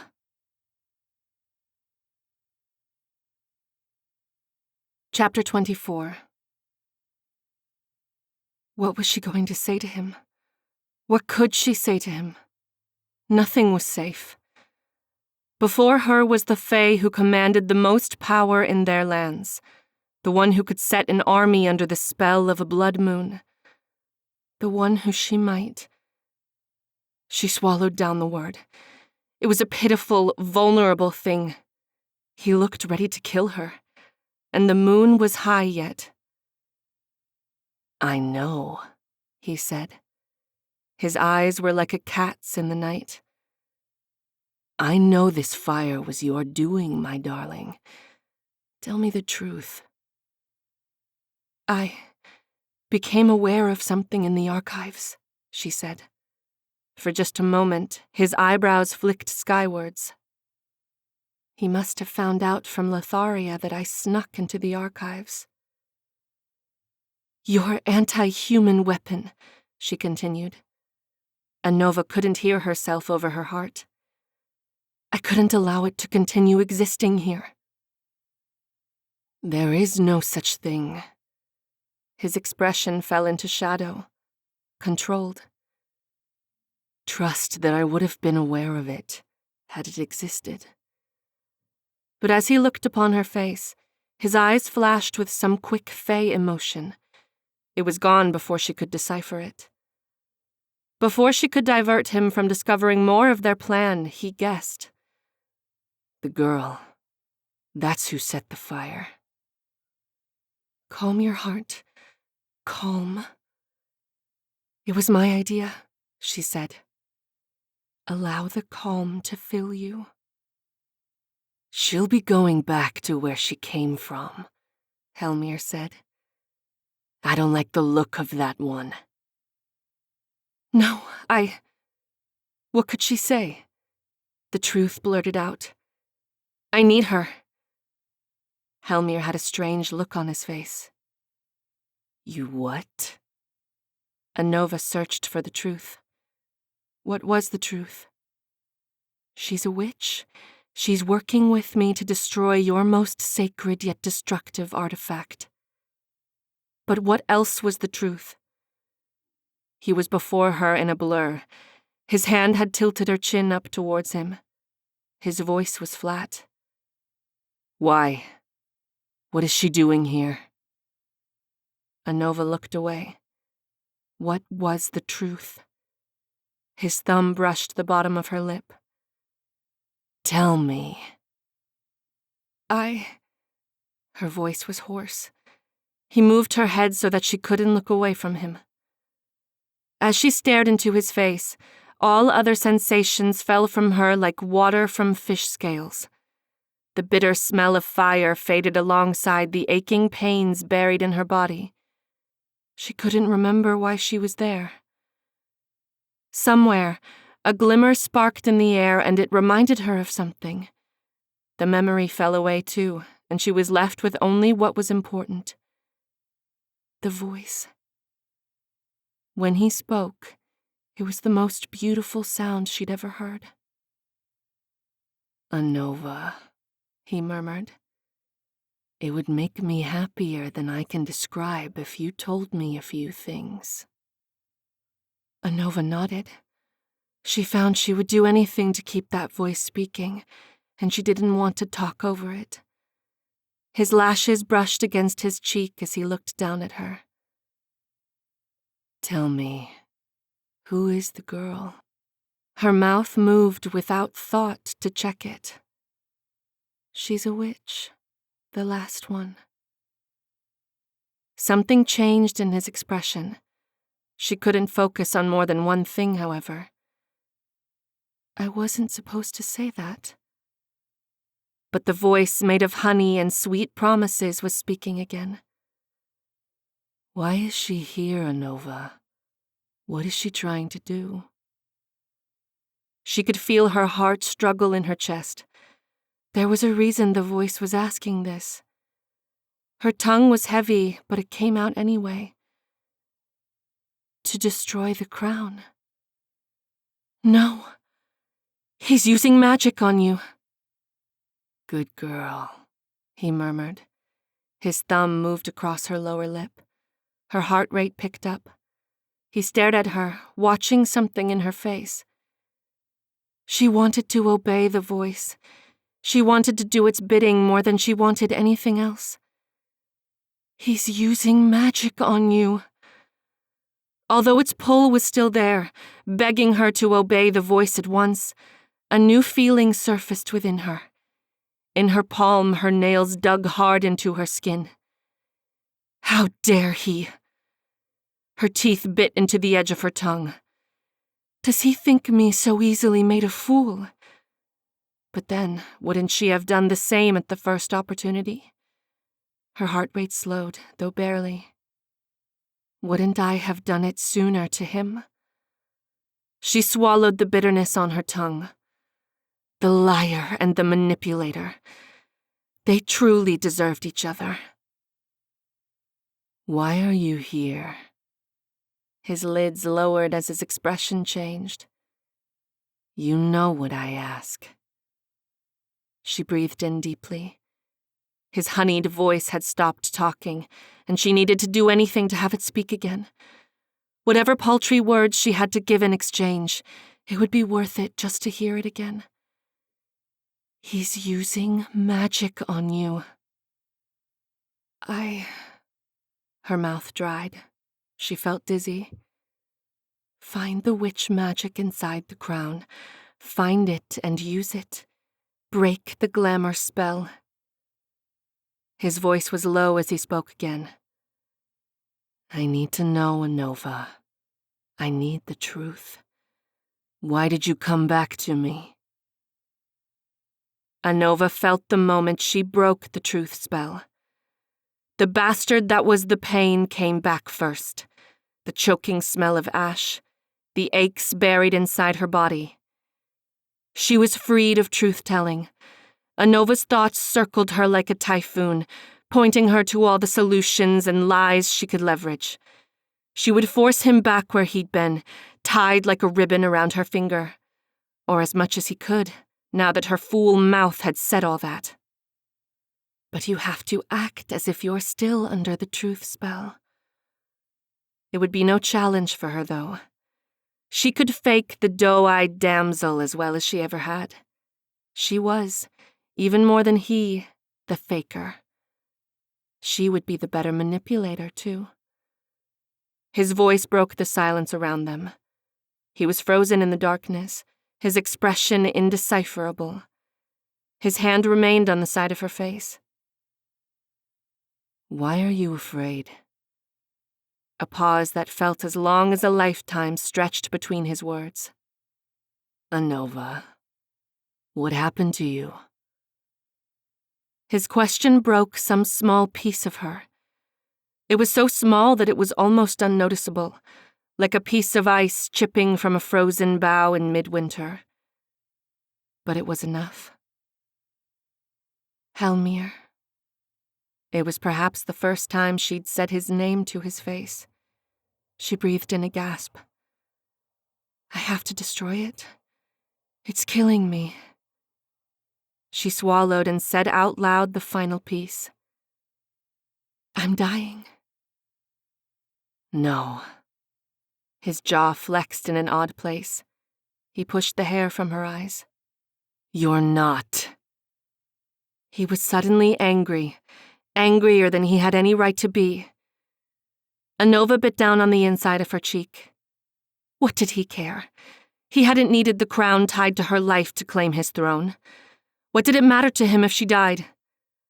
She couldn't look at him. He was making this hard. You know the truth. You can hear my heart. It was calm.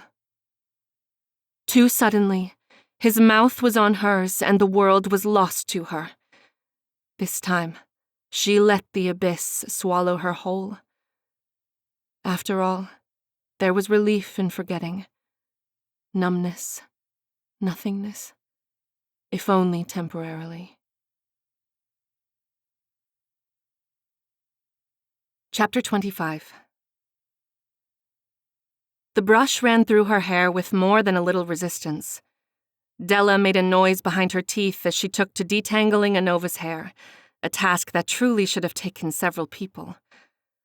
A series of knocks interrupted Della's fussing. Maris narrowed her eyes at the door. More Fey healers, What could another one do that the first 20 couldn't? But she went to Anova's door regardless. She hadn't exaggerated, at least by much. When they'd arrived back at Eastwoe Palace, a retinue of Fey healers had awaited her. After mending her injuries, they'd examined every part of her from her toes to the top of her head, but so far, none of them had discovered anything promising. Other than confirmation of what she had known already but didn't particularly want to hear. Her relationship with the Blood Crown wasn't a normal one.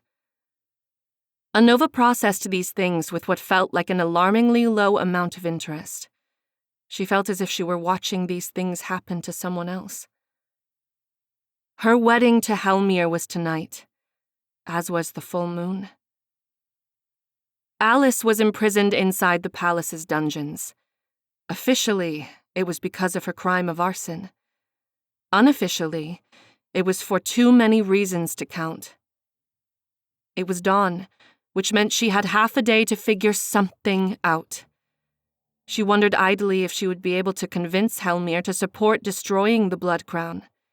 She wondered if he would try to kill her for it now since she was dying anyway. She wondered if she should care anymore. Either way, she would destroy it. So long as someone else doesn't kill me first, she considered. Anova weighed her options. She could run. Perhaps she should have from the start. But there was no abandoning Alice, Della, and Maris. Anova considered what would happen to her friends and companions if she were to leave. Della and Maris, she would have to take them with her. Anova wasn't sure where she would hide them as they couldn't go back to the human lands now, but hopefully they'd find somewhere safe.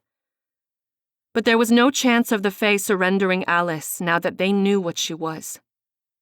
Whether he admitted to it or not, Hellmyr had at least one prisoner to ensure she stayed in line and did as he wished. Though she'd always known choice was an illusion with the Fae.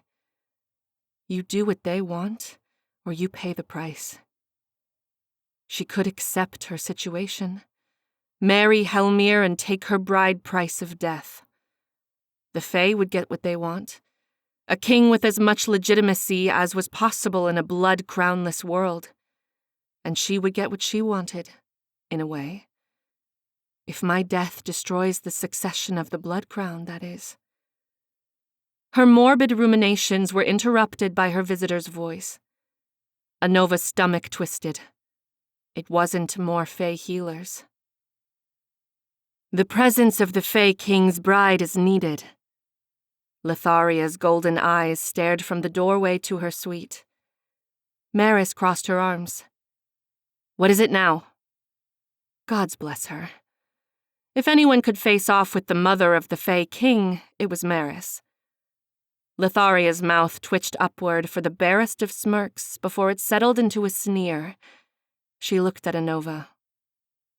You would do well to remember to control your servants. Anova pushed to her feet. They're friends, not servants. She narrowed her eyes at the Fae lady. Although I'm sure such a concept is foreign to you. Della hovered at Anova's ear. Careful, Nove. Anova still seethed but came to her door. Della was right. Even so, she made sure to thank the two of them for their help before leaving with the Fey Lady. As they walked, a dress made of sheer golden material swished the ground at Lotharia's feet. Your request to see the prisoner has been granted, Lotharia said at once. How gracious. Even so, Anova was surprised to hear it. It seemed the Fey King had had a change in heart. That doesn't mean he'll release Alice. After a moment, she found her voice. Just where is Hellmyr? He has business elsewhere before tonight, Lotharia said. But he wished me to relay something to you in his absence. She could feel the skin around her eyes wrinkle in suspicion. What is it? It doesn't exist. It never did. I checked, she said. What are you talking about? Anova said. But she continued leading her forward without a word.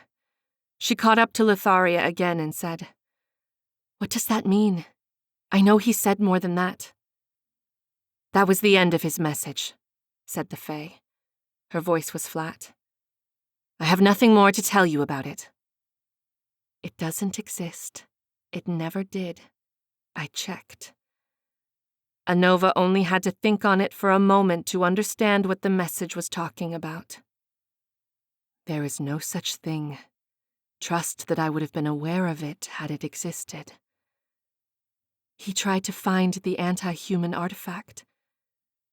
Anova shook her head. Of course he couldn't find it. Alice was the one who destroyed it. Or rather, she hoped the witch had. She hadn't talked to her since the night of the blood hunt. The closer they got to the cells deep inside the palace, the more her stomach twisted. She'd betrayed her. She'd done this to Alice. Anova's head snapped up. This isn't the way to the dungeons, Faye. They were standing at a window that faced the front of the palace. They were still not on the ground floor, however. Anova. Lotharia leaned her hips against the ledge of the window. Don't throw this world into chaos. You must marry him. She stared back at the Fey Lady. Had she taken a blow to the head during the blood hunt? I am. Tonight, she said through her teeth. She had no other plan anymore. She couldn't run. And without Alice, there was no hope of destroying the Fey artifact on her head. Soon enough, she was going to die. And it was possible the blood crown wouldn't die with her. Her eyes narrowed on Anova. Hellmyr told me about what's happening with the crown. With you. The air left Anova's lungs. Of course he did. It would have been a feat to keep such a thing from the king's mother, but even so, she felt the bitter sting of something like betrayal. Lotharia held her gaze. Go through with it. Hellmyr will protect you until the end. Otherwise, you throw Faye needlessly into turmoil. What are you talking about? Anova's heart throbbed. She didn't wish to be speaking to Lotharia about this, about her death. Give up the pretenses, Anova. We both know you wanted this artifact only to destroy it. She walked forward, closing the distance between them. If you refuse him tonight and henceforth, you will take with you to your grave not only the blood crown, but also any semblance of peace and calm we have managed to forge here. He is king now, even without the crown, but the situation is more tenuous than we would prefer. She tilted her head. You might not care, but there are those who wish to end the struggle for power in Fae. If it were possible for her anymore, she would have laughed. Those like the ones in power, Anova corrected. Once he has the blessing of the blood crown by marrying me, and once I'm rotting in the ground, do you think he'll be a better ruler than his father? Or do you just want a bigger puppet? She was saying things she perhaps ought not to while there were no witnesses, but Anova couldn't seem to help herself. Instead of rising to her bait, the ends of Lotharia's mouth rose viciously. "You don't even know, do you?" "I know I've had enough of your games," Anova said. Lotharia stepped to the side. It was then that Anova saw it.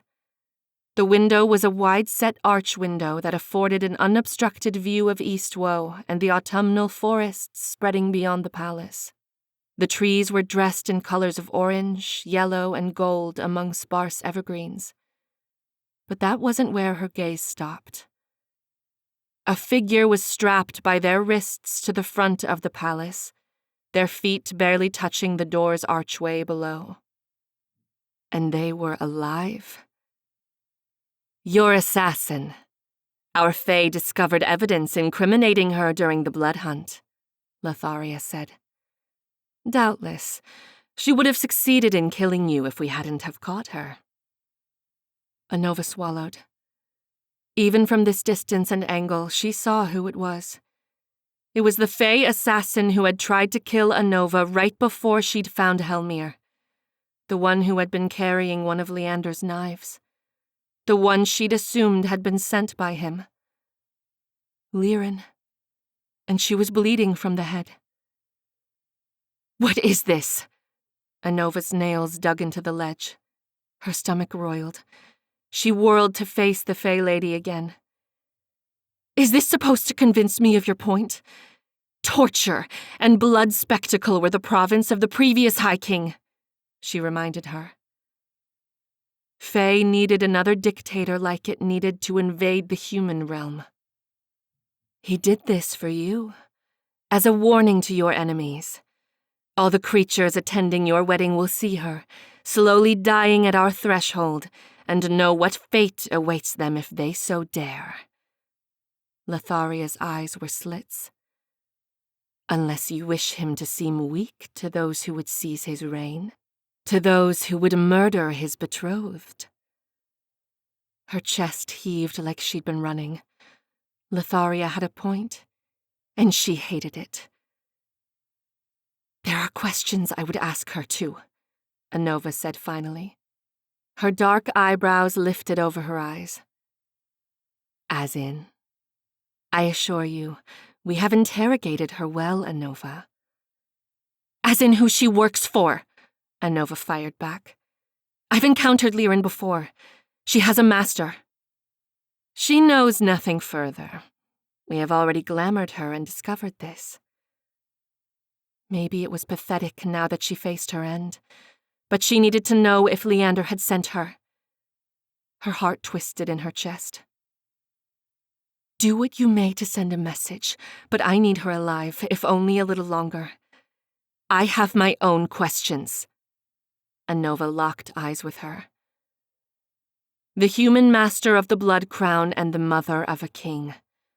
Which of them was supposed to have more power? More say? Lotharia was asking her to trust Hellmyr. Well, she needed a little of the same. "As you wish," she said at last. The Fae Lady turned away from her. "She will stay where she is, but we will treat her before her wounds claim her." When they left the window, Anova wondered if she'd fought to keep her enemy alive because she truly thought she could extract more information from her. If Anova thought that the answers mattered at all anymore. Or if it was because she simply didn't have the stomach to watch someone else die a slow death. Chapter 26. Lotharia left her when they arrived at the dungeons, though the Fae Lady's words still rang in her head. "You might not care, but there are those who wish to end the struggle for power in Fae." Anova stopped thinking when the smell of the dungeons hit her. She surrendered her weapons, though it was too much like parting with a limb. A guard accompanied her on each side and before her as they delved into the dark hall lined with cells. "Is this really necessary?" she asked. None of them responded to her. Her teeth grinded into each other. Whose protection was this for? Perhaps it's just so he can spy on you, she considered. and to keep you from breaking her free. The thought sobered her. If he thought it possible, then there must have been hope. It was then that she saw Alice. One of the guards opened the rusted metal door, and inside was little more than a cage. All her limbs had been chained to the wall with irons, though they weren't so short that she hung from them. Her stomach clenched the more she saw. Alice didn't move to look at them. She was curled within herself and pressed against the wall like a beetle discovered under a rock. "Leave me, you creatures," she said in a low voice. "It's me." Anova stepped forward. "I've been trying to see you." The witch finally looked over at her. "Fine, but not with you three in here too." None of them made a move to leave. "They're not as dull as they look, I suppose," the witch murmured after a few moments of silence. Her blood pounded. Alice didn't have to say it. They were being studied, listened to. "It doesn't exist. It never did. I checked." Anova bit her tongue. She needed to speak on too many things. What did it mean that Hellmyr hadn't found any trace of the artifact? Had she destroyed it? How was she going to destroy the blood crown now that Alice was imprisoned? How much time did they have left? But she could say none of these things, so instead, she said what she needed to. Her voice cracked in a strange way. "Alice, I'm sorry." "It's done." Alice gave a shrug of her shoulders.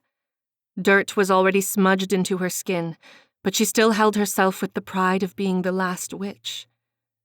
She wanted Alice to be angry at her, to rage at her and call her names, but she did none of that.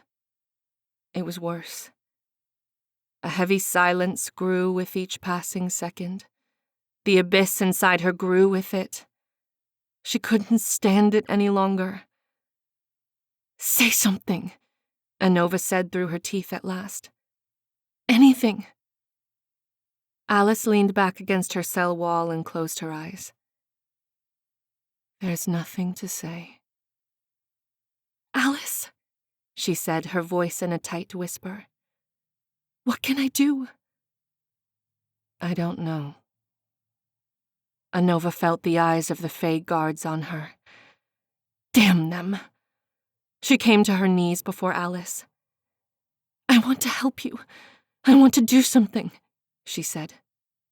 She already knew the logical answer, of course. There was nothing to be done. Their time was up. Her heart ached in her chest with each beat that went by. Alice didn't say anything. Anger, the pulse-pounding kind, filled Anova. Even if she had forfeited her future, that didn't mean that Alice could. Or, if they were both doomed humans living their last days in Fae, that didn't mean there was nothing they couldn't take down with them. A witch doesn't give up. Adrenaline spiked her body. Suddenly, the fabric of Alice's clothes was bunched in her fists. A witch does better than this. Out of her periphery vision, Anova saw the Fae move in blurs at the sudden attack, but she didn't care. "Even if it's the last thing she does," Anova said through her teeth, "she does more than this." She wasn't sure when she'd stopped talking about Alice and started talking about someone else. All at once, strong arms found their way around Anova's as they yanked her backwards. The force left her on her back several paces from Alice. The nearest guard shot a look at her. "It's time for you to go." Anova lurched to her feet before the Fae could touch her again. She discovered she was afraid to look at Alice. When she finally did, Alice was back to looking at the walls of her cells, back to ignoring all of them. Just before she was ushered out of the cell, Anova saw that the witch's hands formed fists where they were pressed against her abdomen. Anova's hands trembled as she removed layers of her clothing. She'd asked, as politely as she could have, for Maris and Della to leave her now.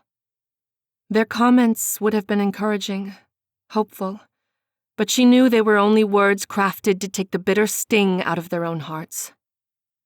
Anova knew she should have appreciated that she still had friends and companions willing to sit with her, perhaps even cry with her if she'd asked them. But she didn't want that now. Before they'd left, Della had run some bath water for her. The smells of the soaps filled her nostrils. Notes of lavender, rosemary, and pine drifted through the air. As she piled her clothes on the floor next to her, something fluttered to the ground beside them. Anova stopped and stared at it before touching it. It was a scrap of paper folded several times over. Carefully, she flattened it out. The words scrawled across it were written in an ink like blood. Anova realized belatedly that it probably was blood. Alice's. She must have put it somewhere on me when I grabbed her, Anova realized. She read it several times in a row before the words started to sink in. When she'd memorized all of it, Anova dropped the note into the steaming tub of water where it dissolved within seconds, macabre ink and all. Anova turned the words over in the silence of her mind, examining them like a piece of food. Revenge me by destroying it yourself. Leave nothing to chance. If we both yet live after, find me. There is much we could do. Underneath those words had been a list of ingredients. Chapter 27. Anova opened the door to Alice's bedroom. Things of hers that weren't smashed to bits were scattered everywhere. She pushed past the tattered remains of her books. Please let it be here. Please. Most of the ritual spell's ingredients were things she could acquire on her own easily enough, but at least one of them would be near impossible to replace. The blood of a fae who loves you. The blood of a fae you love. Anova plucked a small sachet that had been left intact. When she opened it, she found only salt, but she pocketed it anyway. Already she'd found one of the ingredients. Shards of glass littered the floor. She danced between broken glass containers as she rifled through what was left of Alice's belongings. It didn't look good. Her herbs had been crushed, or likely thrown out of the window, she realized when she saw that they were scattered across the sill. Anova didn't give up. Her hands found the cold surface of a glass vial. She swallowed the hope that rose in her chest, trying to keep it at bay. It didn't work, and a smile spread across her face. No blood yet, but she had an intact vial. 2 ingredients down. Anova recited the list in her head as she continued to look. 1 glass vial, unspoiled water, the blood of a fae you love, the blood of a fae who loves you, your blood, salt, poison enough to kill a man. Place these within the glass vial. Allow the light of the full moon to touch the glass as the last ingredient. Activate with magic of any intent. Anova stopped what she was doing and sat on the floor, her palms pressed against her face. It was gone, or more likely destroyed. Hellmyr wouldn't be back until the moonrise, and she had no more of his blood. So that's it. I can't destroy it by tonight. And this would be the last full moon she saw. Her hands started to tremble. She couldn't do it. The blood crown was going to kill her. The blood of a fae you love. The blood of a fae who loves you. Anova came to her feet too quickly, and the world spun around her. She didn't have time for it and pushed herself out of Alice's room. She'd gotten all she could from the witch's belongings. The realization made her blood run faster through her.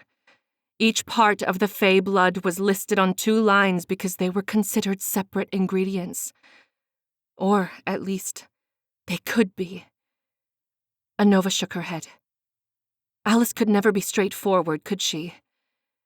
As she entered her own bedroom, her heart throbbed in her chest. It wasn't easy to admit. She gritted her teeth. The blood of a fae you love? Anova pulled her sword out of its sheath. The last time she'd used it had been on their journey back to the Eastwoe Palace. It had happened when she'd snuck out of her camp and found Leander. Though only by a small amount, she'd spilled his blood. Her breath froze in her lungs. It was there. The blood had dried and stuck to the edge of her blade. It was only a bit, but it would have to be enough. Her fingers trembled as she collected it and dropped it into the glass. This was not the fae who loved her, however. Perhaps he never had. Anova breathed. There was one place Hellmyr's blood might have been. She flung open the doors to her wardrobe. On the floor of it were the clothes she'd worn on their trip to Westwald and back. Since she'd gotten back and been subjected to the endless examinations by his healers, she hadn't let a single fae servant in or out. And Sarah had been busy enough preparing her for tonight that her dirty clothes hadn't yet been washed or disposed of. Soon enough, the fabric of the dress she'd worn that night was in her hands. The floor-length gown was beautiful, and it would be a crime to destroy it. But she found what she was looking for at once. A dark red streak had dried into the outer gauzy layer of the skirts. When Hellmyr had carried her back to their camps, he'd been bleeding from some wound along his arm. Anova took her small knife and cut the fabric until she had the blood-stained fragment in her fist. The blood of a fae who loves you. Did he love her? He'd gone against what any fae should have done. Killed her for the crown. He'd supported her authority even when it had undermined his. Anova stared at the fabric in her hands and remembered what had happened the night of the blood hunt. The kiss they'd shared. Anova blinked where she crouched on the floor of her wardrobe. She bit her cheek again to stem the moisture forming on her eyelids. The minutes were slipping by. She rose and inserted the strip of his dried blood inside the vial. As she came to the window inside her bedroom, she looked over Faye. When her knife cut into her hand, she allowed a few tears to drip along her cheek from the pain. With her finger, she collected both her blood drops and the drips along her cheek and secured them inside the nearly full glass. She wiped her face and allowed her expression to turn into a blank mask. Only one ingredient remained. When she found Sarah, there must have been some trace of emotion left on Anova's face. Or perhaps it was the lack of any. The girl stared at her for a moment, longer than she normally would have. "Sarah," she said, "I'll be leaving the palace for a while before tonight. Can you keep them from finding me?" Sarah's lips were tight, but after a moment she nodded. Briefly, Anova wondered what she saw there. She wondered what she felt herself. There was hope, though hope was unequivocally a bastard. But maybe this time, she could try trusting it. After all, she didn't have anything left that it could take from her. She'd snuck inside the palace in the first place, so it wasn't a surprise to Anova that she could sneak out of it as easily. Anova had tied a leather cord around the neck of the glass so she could keep the spell's ingredients on her at all times before the full moon rise. As she leapt the distance from the last tree branch to the ground below, it thudded against her chest inside her dress. When she landed, she swallowed a groan of pain, though it wasn't her fall that had caused it. Her vision blurred, and primal screams roared in her ears. Her palms covered her ears, but that did little. Sweat drenched her and glued her clothes to her body. She couldn't move. Time passed. Anova lost track of how much. After what felt like hours, she forced her legs against the ground and marched forward. She didn't dare check how far the sun had raced across the sky towards the horizon. She would either find what she needed in time, or she wouldn't. Anova passed among the trees draped in moss and the lanterns throwing their amber light on her path until she was deep within the woods of Eastwoe. She crouched and squatted among the vegetation for a sign of any number of the poisons that she knew. Harmless clusters of bright orange flowers, trailing ivies, and bushes lush with safe, edible berries were all that she found. Anova pushed deeper underneath the canopy of the trees. In her head, she recited the names of some that she'd been trained to recognize. Wolfsbane, mountain laurel, lily of the valley, oleander.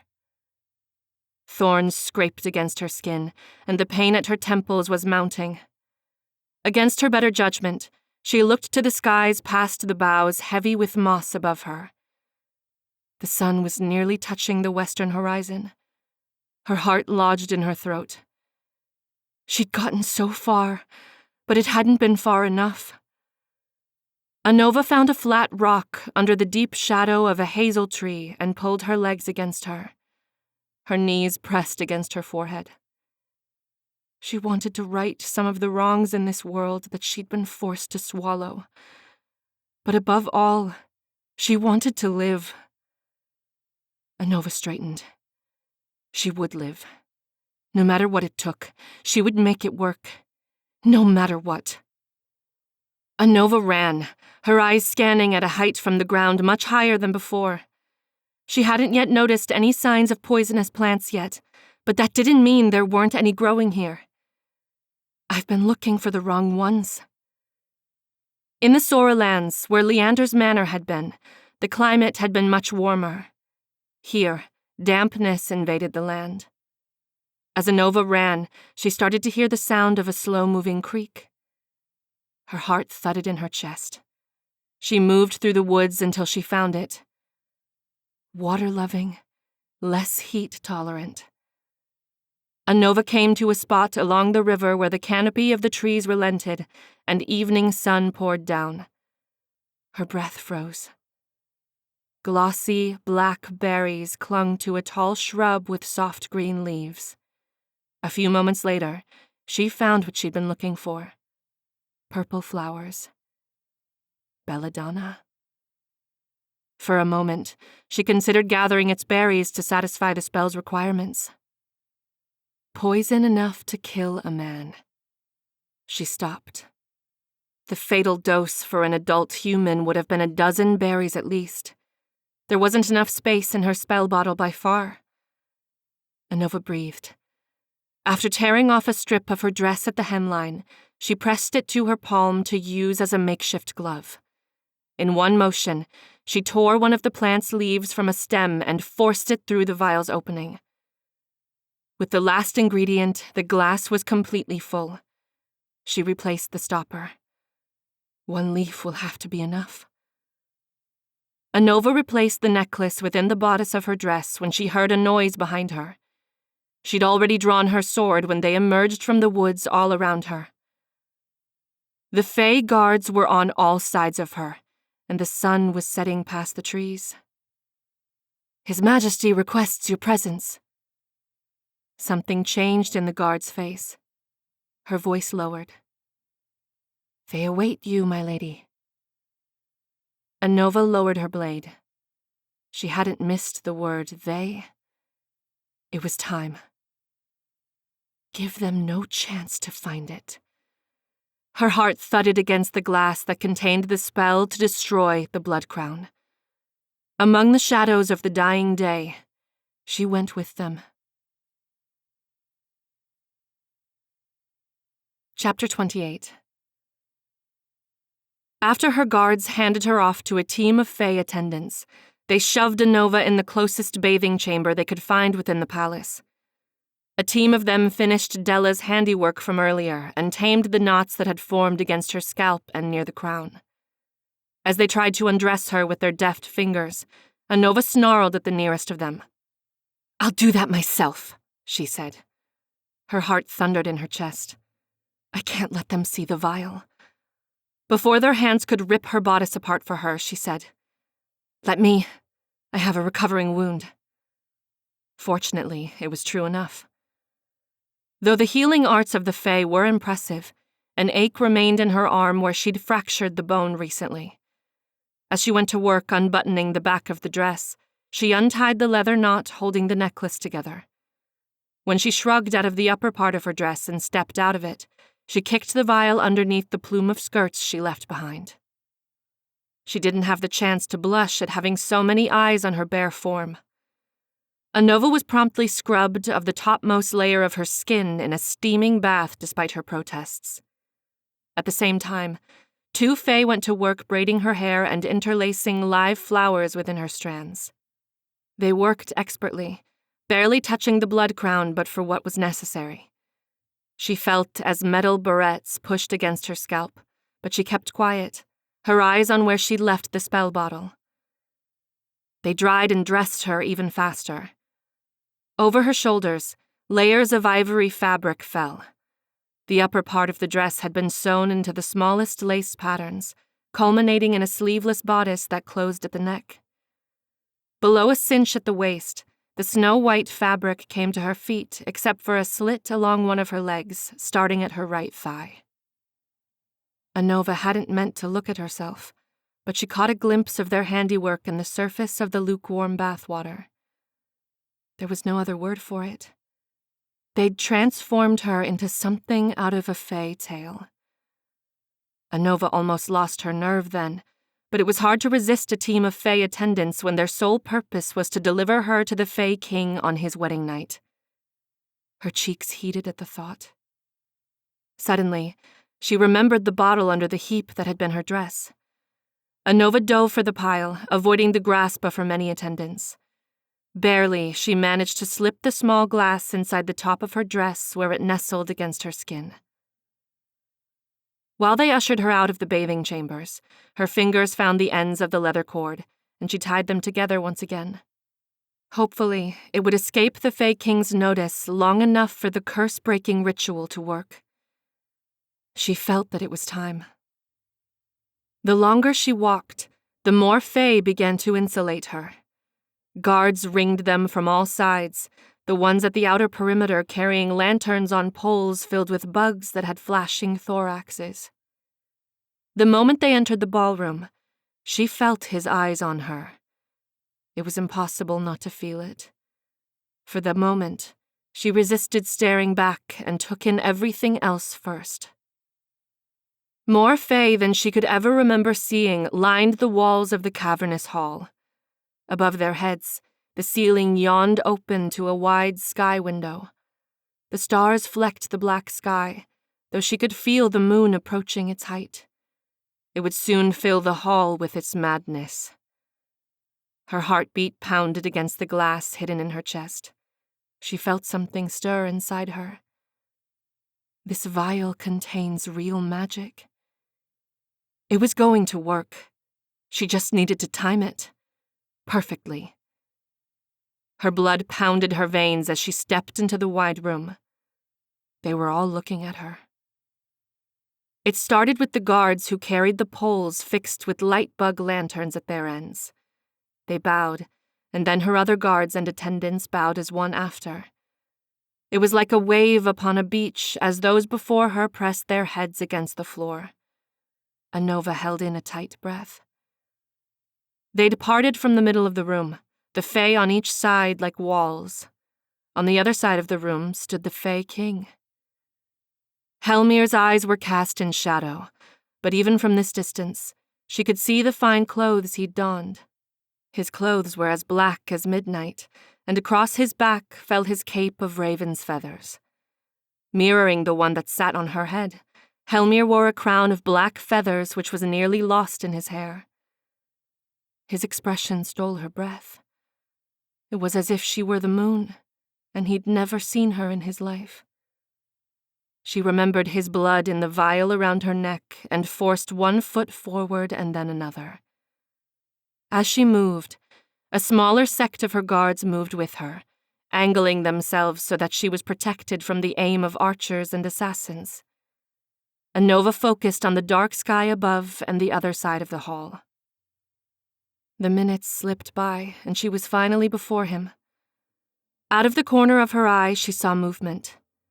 Maris was holding Della as she quivered. Along with the Fae, they were pressed close to the ground in a bow. Anova's heart squeezed. She would do this for them, and for the rest of her kind. When she met Hellmyr's gaze, it felt as if her heart's rhythm had skipped a few beats. She swallowed. He may have been a manipulator and even a monster, but there was no looking away from such beauty. After one last step to bring her close to him, he took her hand and pulled it to his mouth. She remembered the feeling of falling, the feeling of kissing him, and his mouth moved up her arm. His lips rested just above her collarbone for one last kiss. But as he did so, he murmured so quietly that only she could hear the words. "I have discovered a cure for you, my human bride."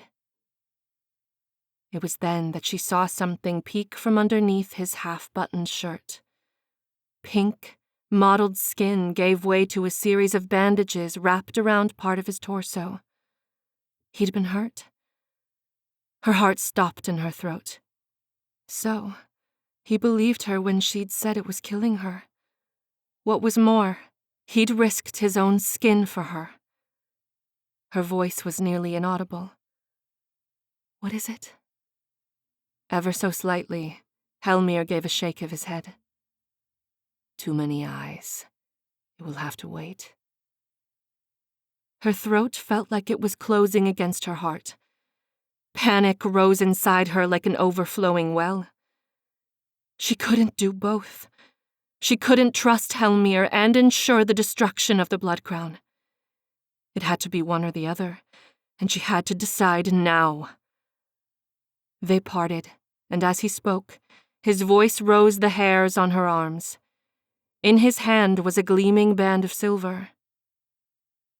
"Will you take me as your husband by Fae's laws and the laws of your kind?" Anova opened her mouth, but another voice rang out among the mass of Fae. Chapter 29. Leander was saying her name, over and over. But by the time she found him in the crowd, Hellmyr's guards had too. Leander's chest heaved.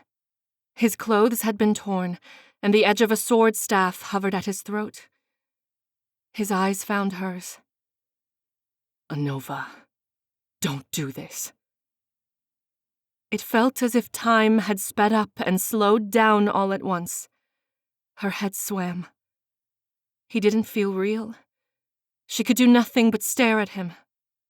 "Shut your mouth," snarled one of the guards holding him, "or else we'll spill out your throat." Anova could feel the bloodlust rise in the room. The only thing the Fae liked more than a spectacle under the moon was one involving blood. And there was enough moon madness in the air this evening to demand its spilling. "Don't," she said between her teeth. "Don't do it." The guard looked from her to Hellmyr. She didn't dare look at him, but it only took Hellmyr a second to say evenly to the guard, "You heard her." Leander said in a rush, "He hasn't told you the most important part of the ceremony. Fae marriages are made in magic and are thought to be one of the most binding contracts possible. No High King or Queen has married before in case it risked the Blood Crown's allegiance." Anova held his gaze. "That's not possible. Only the spilling of blood can do that." Leander stared only at her. "It hasn't been attempted before for the possibility that it could." The Fae guard suddenly pressed the blade tighter against his throat, but he spoke against it anyway. "You could be considered of the same blood after a Fae ceremony under such a bloated moon. More so than the child of a parent is of the same blood." Anova jerked to look at Hellmyr. "Possibly." His face seemed carefully blank. Her heart kicked into a rhythm several beats faster than was comfortable. The first sliver of moonlight would pass into the hall in mere moments. She had to decide what to do now. You didn't tell me, Anova said under her breath. Hellmyr brushed his hand against her cheek. But my darling, there was even more you didn't tell me. Secrets even worse. Motives more wretched. His mouth hovered against her ear. But I happen to like traitors and liars and manipulators. Together, we would be the worst of them all.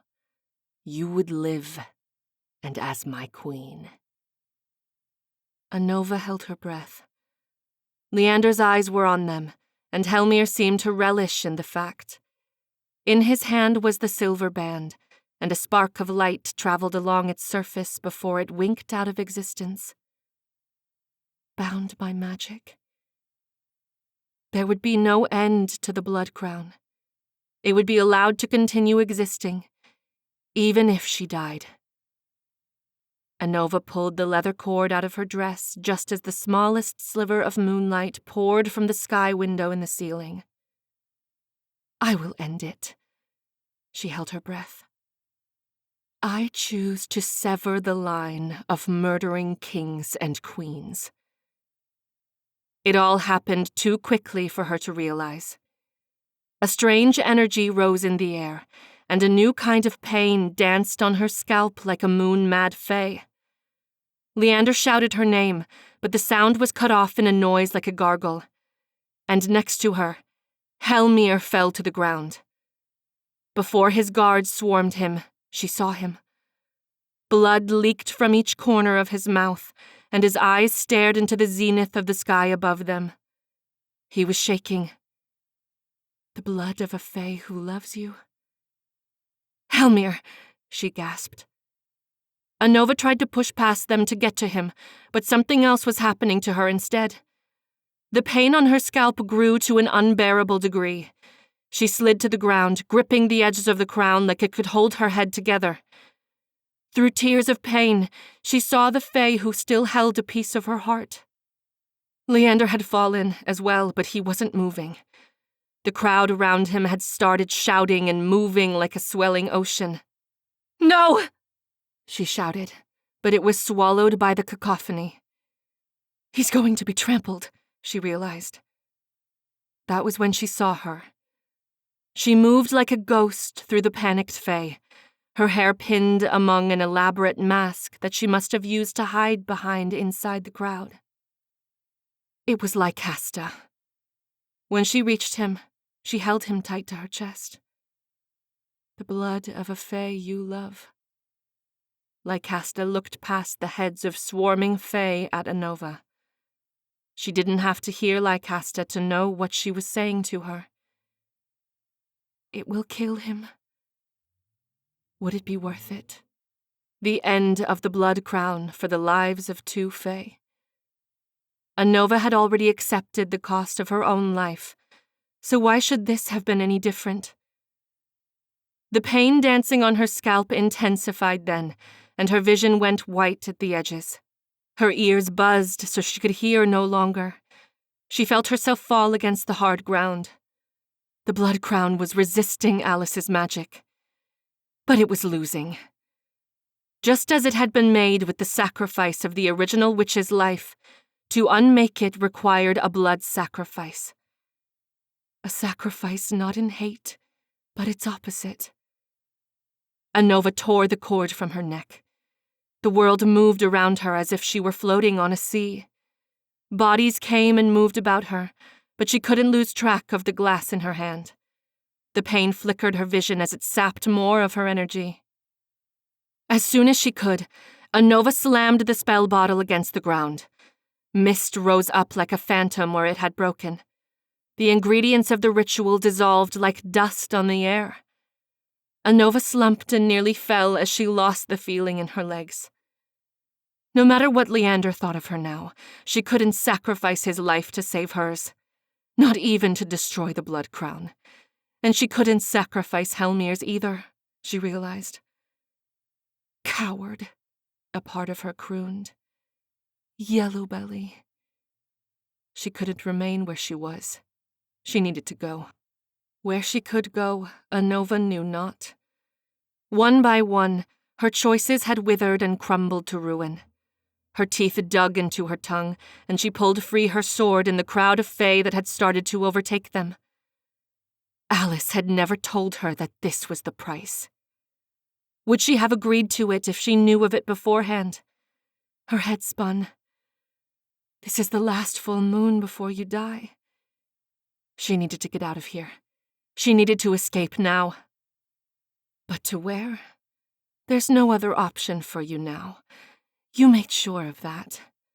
The crown will kill you. You aren't going to destroy it. It will destroy you. Anova's eyes stung, but she headed for the edges of the room anyway. She needed to think. She needed to plan. As she ran, she picked up a discarded cloak from the floor and shrugged herself into it. It helped disguise the stark white of her dress, some, but there was nothing to do for the crown atop her head. She couldn't stay. She couldn't leave. She couldn't die. She couldn't live. It happened in a blink. Fragments of the room's walls and columns burst apart, and a quick rush of heat surged across the area. The shrapnel soared from the burst point faster than anything she'd seen before. The screams of the fae filled the hall, and all that wasn't bedlam reverted to it then. Bodies pushed and pulled against her. Suddenly, she wasn't the bride-to-be of the fae king, but another obstacle in the way of the crowd. Lights surged among the night-filled hall where the fae called on their magic in their panic. Anova ducked, her heart hammering in her chest. She needed to become invisible. She needed to find the wall. Bodies, hands, and limbs pushed against her. She could hardly breathe.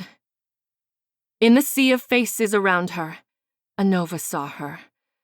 A wreath of fire danced at the edges where she'd blasted a hole through the wall. Alice had taken one of the fae guard's swords. It, too, was alive with licking flames. They had surrounded her, but she pitied the fae who tried to fight her. Anova shoved through the tide of bodies to get to her. Alice will know what to do. We'll leave this damned place together. If there was someone who could get her out of here alive, it was the witch. And if there was a way to end the crown of the blood curse without killing her, Alice would be the one to figure it out. The closer she got, the more she heard her fight against Hellmyr's Kingsguard. "Give up, witch!" The fae guards had circled her on all sides. Alice gritted her teeth and parried an attack with her blade in one hand, while her other conjured more flames in the palm of her hand. "As if I wouldn't die before that," she snarled back. "Alice!" Anova called, but she didn't seem to hear. Her vision was swallowed by the wall of bodies around her again. Anova fought to squeeze through the moon-mad, blood-frenzied crowd. With a final push, Anova shoved herself through the last of them before getting to the edge of Hellmyr's guards surrounding the destroyed wall. Anova smiled to herself. If there was someone who would rescue herself no matter what it took, it was Alice. And she needed Alice on her side to do this. The witch hadn't yet seen her. The flames on her sword flickered, illuminating her face in a strange light. One of the fae guards tried rushing her, but she dodged it and swiped him on the shoulder. The fire took to the fae's skin faster than it should have. Witch magic. Alice's brown eyes narrowed on her foe. A breath dragged through her. "I should have killed more of you in that fire." Anova froze where she'd been trying to get to her. She stared at her, and the witch finally noticed. Hellmyr's words came to her then. "It doesn't exist. It never did. I checked." Hellmyr hadn't lied to her. There had been no anti-human artifact. She'd set fire to their training grounds for no other reason than to raze it to the ground, and to kill some of them. And she'd lied to her to do it. In that moment, Alice saw that she understood. She gave Anova a strange look, like she was pleading with Anova to agree with her, to understand that she'd done it for the greater good, For the good of humanity. You were in the High King's war notes, Anova told her. War notes. War? Alice had repeated dully. To her, this is warfare, she realized. Anova took a step back into the crowd. She lost sight of Alice in that short amount of time because she heard a furious voice ring out among the others. She dove back into anonymity among the limbs and bodies. Find her! Find her before... She heard no more. Before she could find her sword, something sharp slid into her skin along her hip. Anova sank to her knees as blood spread across her white wedding dress. Chapter 30. She thought she stabbed her attacker back, but she wasn't sure. She couldn't even see their face. Anova lurched out of the way while she could still stand. Her hand pressed tight against the wound. Dizziness washed over her. I can't marry Hellmyr. I can't stay here. But what other option was there before her? Warmth spread in her palm, and she pressed against it harder. It was only a matter of time before the moon-mad fae smelled fresh blood among them, and she would be caught. There was only one choice she could make. Leander, please. But it wasn't Leander who she found in the crowd of bodies. Anova's hand dug into Lycasta's shoulder when she sighted her. Get me out of here, Anova gasped. And the crown is yours to destroy. Lycasta jerked away from her. Her eyes flicked between Anova, the crown, and where Hellmyr must have been, clustered among his guards. She made a noise behind her teeth, but said, Deal. The Fae lady twisted to look behind her. Leander was by her side instantly. Anova's heart lodged in her throat, but he seemed to look straight through her as if she were little more than an object. He settled his gaze on Lycasta. Anova wanted to ask him if the ritual spell had had any lingering effects on him. She wanted to say anything, to tease out what hell this was between them, if only to kill it, but there was no time. We'll leave with her. I need you to create a distraction.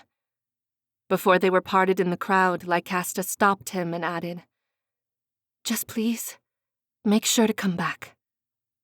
Of course, he murmured before slipping away again. Her mouth was dry. She pressed harder against her wound and tried to breathe evenly. It was as if this Leander was a completely different one from the one who had stopped her from marrying Hellmyr. And the one I plotted with to kill the High King.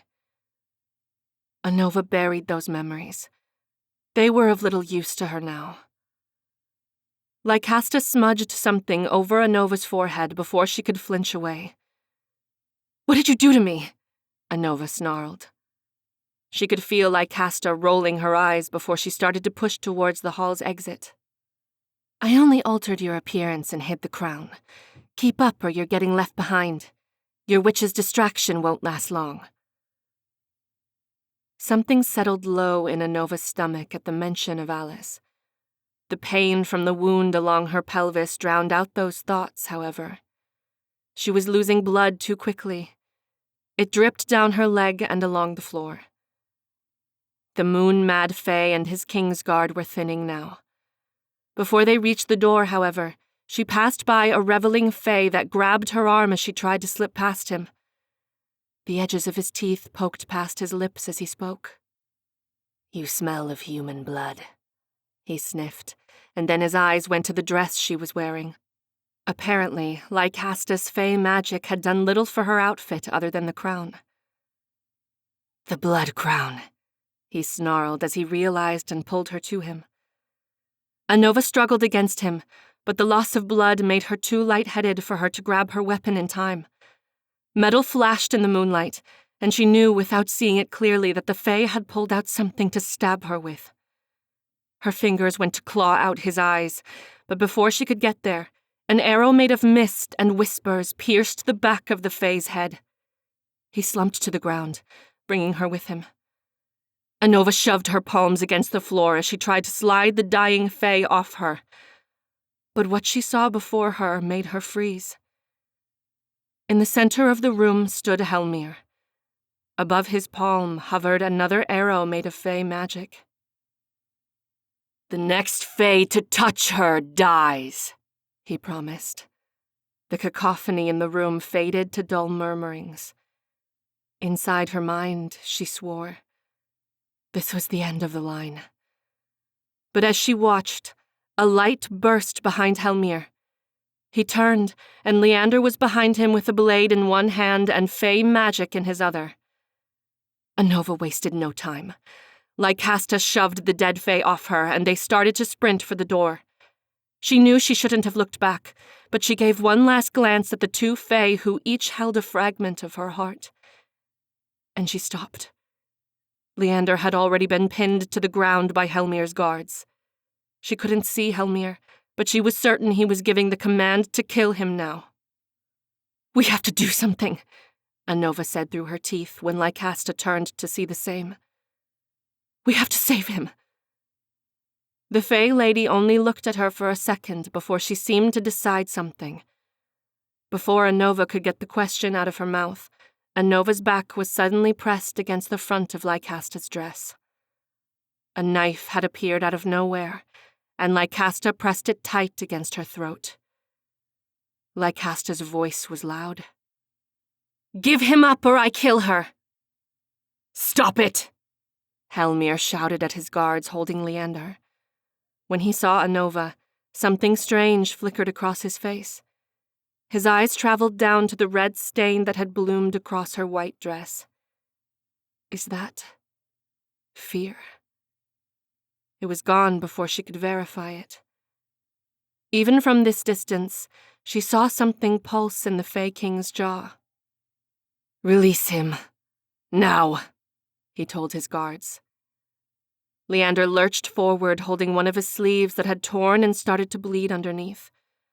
Lycasta had already started edging them towards the doors. She cursed under her breath where only Anova could hear. "The Fae King is not an enemy we need." Anova was silent. She needed this to work. When Leander joined them in the threshold of the hall's doorway, they spoke no words between the three of them. In a blink, Lycasta had summoned a pool of moonlight with her other hand.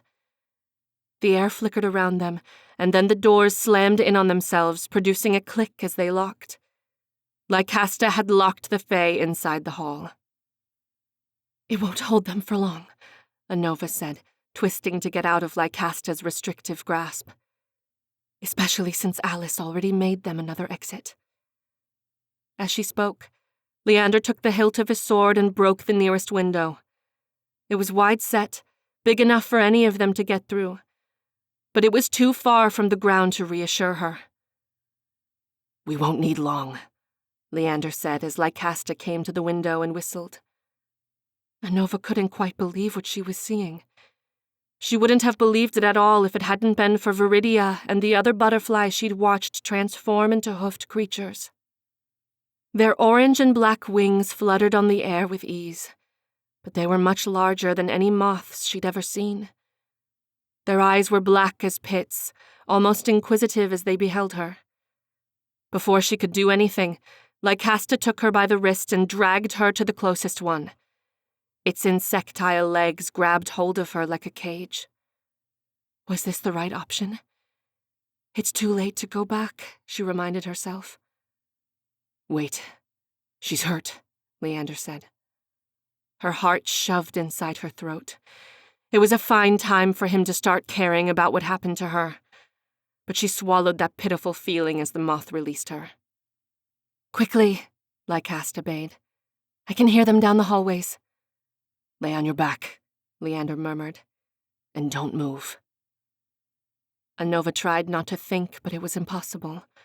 His hands worked quickly as he tore more of the dress to better reveal the stab wound. She sucked in a low gasp when he grazed it. He seemed more careful of how he touched her after that. She felt the cool touch of Fae magic on the wound. After, Leander took some of the torn wedding dress and tied them as bandages around her waist. How she'd once dreamt of him touching her so closely. Anova looked away from his face. And then her fool mouth said the words. "I guess none of what happened meant anything to you, is that it?" But when she looked back to gauge his reaction, his face was unreadable. His eyes were tight. "There is much you don't know yet," he said. "Leander!" Lycasta called. They were coming. She heard their shouts. The moth grabbed her once again, and Lycasta slid on the moth's back just behind the joints of its wings. Beside them, Leander mounted the other moth. The Eastwoe Palace was gone from her sight in minutes. Chapter 31. When Anova woke, she was stiffer than usual. It was several seconds later when she realized that this was more than stiffness. She'd been tied at her ankles and wrists. Her breathing came too fast. It had finally happened. She was going to die. Some fae had finally caught her and intended to slaughter her to acquire the power of the Blood Crown. Calm yourself.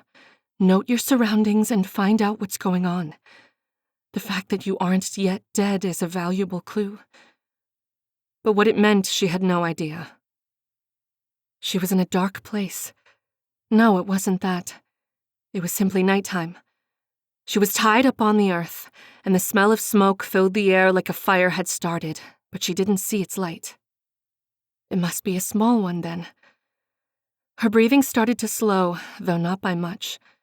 Her weapons were gone, of course. No captor would be daft enough to leave her with one. Anova tried to crawl, but she was moving about as effectively as a worm in dirt. Her breath was ragged again, and she rested the side of her head against the earth. What am I going to do? She closed her eyes. She'd fought them off for so long. How had this happened? The wedding. But I left. She heard voices. Anova opened her eyes.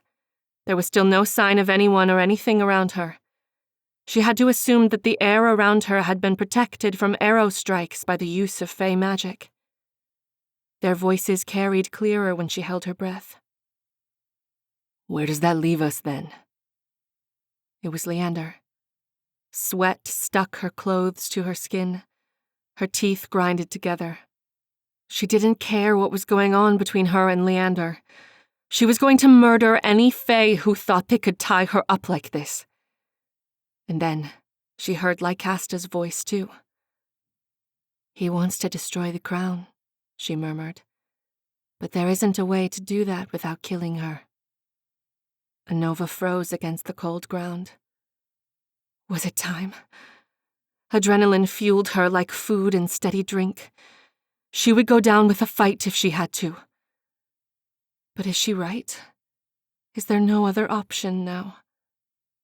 Anova bit down on her tongue. She could fall apart later. But you traded the chance to be free of it, to live, for this fey bastard.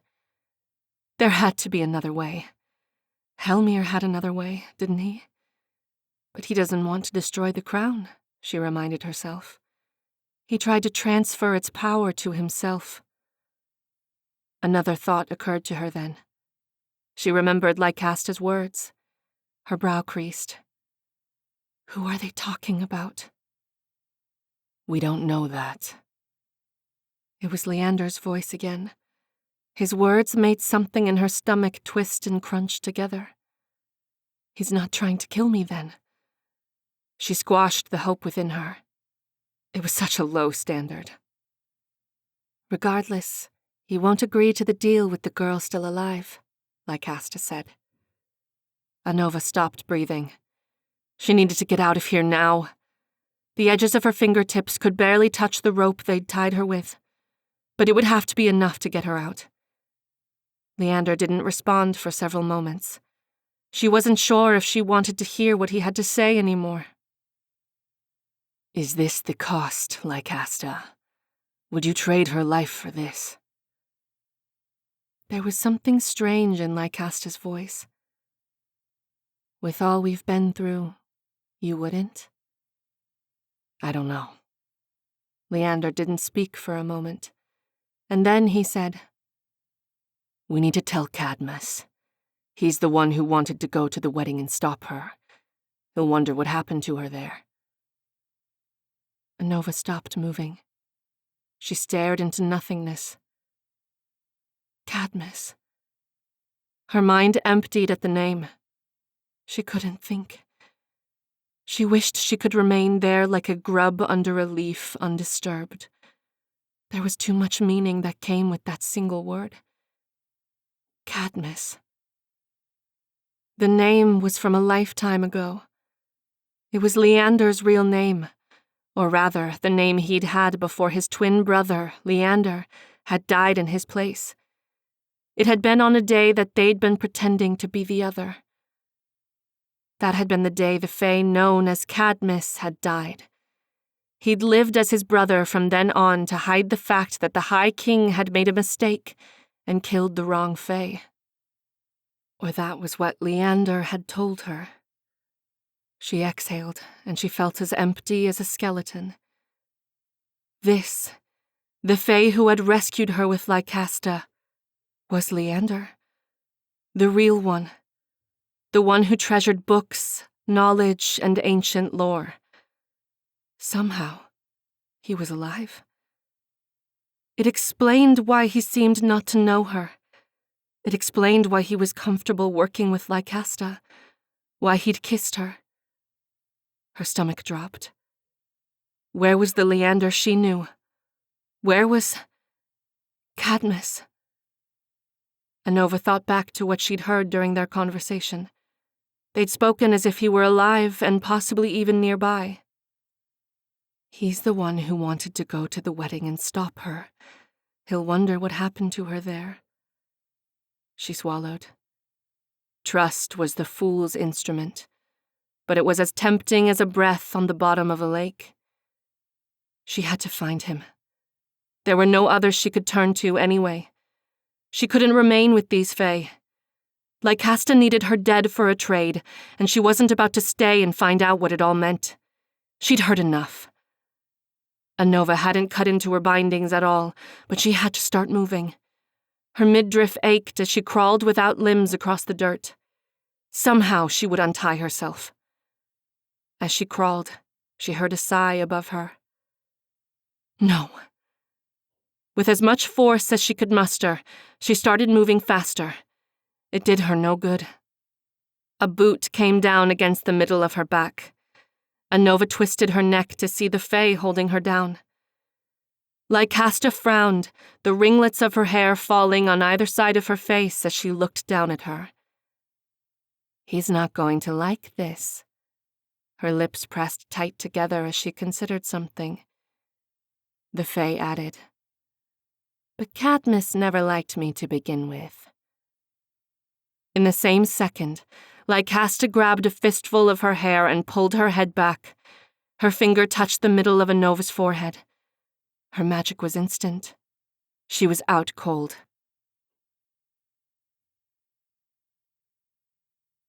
Chapter 32. A persistent noise tugged Anova out of a deep, dreamless slumber. As soon as wakefulness was upon her, she wished for the numbness of sleep again. Judging by the extreme stiffness that seemed permanently set into her joints and body, she'd been sleeping for far too long than was natural. Anova opened her eyes as awful memories crashed into her. She'd been captured and drugged. Leander was alive, and Cadmus, the Leander she knew, was gone. And she'd missed her one chance to destroy the crown without destroying herself. Her breathing accelerated. It was going to hit her at any moment now. The debilitating panic.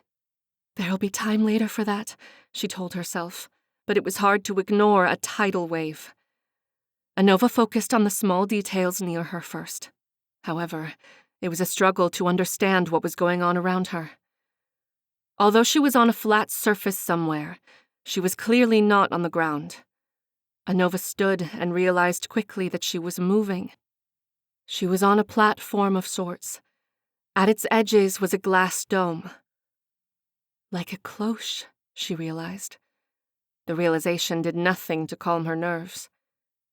It was a cage, even if there were no bars or locks. The platform was suspended in the air with a complex system of knotted ropes. The platform was swaying from side to side under a cathedral-like ceiling. As it moved, it paralleled another object in the air attached to the other end of the knotted ropes. It was a metal ball, a counterweight. Like a clock pendulum. Her stomach swam with the movement, though it was gentle. It wasn't the movement that had woken her, but the sound of the metal whistling through the air past her glass cage. Anova rested her head back against the floor of the platform again. It helped to quell the feeling in her stomach that rose like bile. Her fingers ran over her body as she took stock of herself. Like a stubborn old wound, the blood crown remained on her head. She supposed she should have taken that as a good sign that she hadn't yet died, but it didn't cheer her. The wound along her hip had healed well. Her fingernail traced a pink scar that was the only evidence she'd been stabbed at her almost wedding. Her head sank back against the floor. There was too much to figure out, and too much to do that was out of her reach now. Alice had betrayed her trust, but then so had Hellmyr. And Leander. And Lycasta, though I was a fool to trust her in the first place. Her hands bunched into fists at her side. She was done being the fool. Her breathing calmed. What do you know of the situation? As her mind went quiet, she started to hear raised voices from the other side of the glass cloche. She might have been suspended in the air, but there were people below her. This can't lead back to me. It was Lycasta's voice. Anova's teeth bit into her tongue so hard she tasted blood. Swear it, or the deal is off. A laugh bounced off the many surfaces of the room. A fae whose voice she didn't recognize responded. Truly, Lycasta, what fool do you take me for? I'll swear under the moon if you so wish. His voice sounded careful and controlled. Now, you have something to say about the details of our trade? It has to be better than what you're offering, Lycasta said. Something more. Where is Leander? Something more than all my lands and all the contents of my treasury? The fae male asked. Lycasta made a sound with her tongue. We could have that and more if we slew her ourselves. You know this. She paused. My associates and I require something of more value than that. Several seconds of silence passed in which Anova was sorely tempted to look over the edge of the platform she'd woken on, to observe her captors more directly. But she stayed still. The more she could learn about the situation before making her presence known, the better. The male fae started talking again. You and I both know there are no other associates like Lycasta. You came here alone with the crown. She heard something like a hiss. Lycasta said, As if I would do something like that. As if I would deliver to you the key to all of Fae with no safeguards. How daft do you think me, Artor? You came to me because you panicked. Hellmyr has already sent his soldiers after you for her, Artor said. And you don't want to become High Queen, or you would have made yourself that by now. No, you came here because you wanted the target off your back, and a convenient trade in which you got the riches of a king without the mantle. You want clean hands and someone to kill the girl for you. There was a pause before Artor added, There will be no deal, Lycasta. I'm taking the crown. She's mine! Lycasta shrieked as Anova heard something break below her, or rather, many somethings. Anova came to the edge where the glass cloche was and looked down. Artor stood in the center of his cavernous hall, his raised hand returning to his side. One wall of the room was crumbling into dust and mortar. Anova stared and tried to make sense of it. The crumbling wall wasn't opposite Artur, but to his side. He wasn't even facing where it happened. She saw the other Fae then, a young one by the slightly rounder contours of his face and his smaller than usual stature. Excellent work. She might even be dead from that, Artur said, glancing at the ruined wall. Now lower the human to the ground. Anova's chest tightened. It had been a trick. While Artur had distracted Lycasta, acting as if he were going to attack her, his servant had come at her unseen and blasted her against the wall. I can't underestimate this Fae. Anova flattened herself against the floor of the platform before it lurched downwards. His servant had loosened the counterweight, sending her much too quickly to the ground. In the silence of her thoughts, she plotted. She was without weapons. They'd seen to that much. The most dangerous thing she could possess over this Fae now was his underestimation of her. I'll have to make it count, then. She would feign sleep until they released her from her glass prison. When they stepped in to retrieve her, she would attack. It wasn't one of her most sophisticated plans, but it would have to work long enough for her to acquire a weapon or her means of escape. Though her eyes were shut, she considered just how she would do that. Those moths. Lycasta doesn't go anywhere without them. It was likely her only way out. Anova kept perfectly still as Artur's servant allowed the counterweight to finally rest at its zenith. The platform shuddered against the ground, and she dared not move or open her eyes. There was a noise outside the glass, and Anova prepared her muscles for a fight. Artur was about to lift the glass from around her. But the longer she waited for the moment, the more time seemed to stretch out before her. Anova dared not move the barest amount or fidget for risk of giving away the feign. Her head grew heavy, and her body followed next. Her heart stuttered ahead at a new, disturbingly uneven rhythm like a wounded horse slogging through mud. Anova forgot why she was laying there. It was better not to move then for risk of forgetting her reason for doing anything at all. Her thoughts were slow to come to her. What is going on?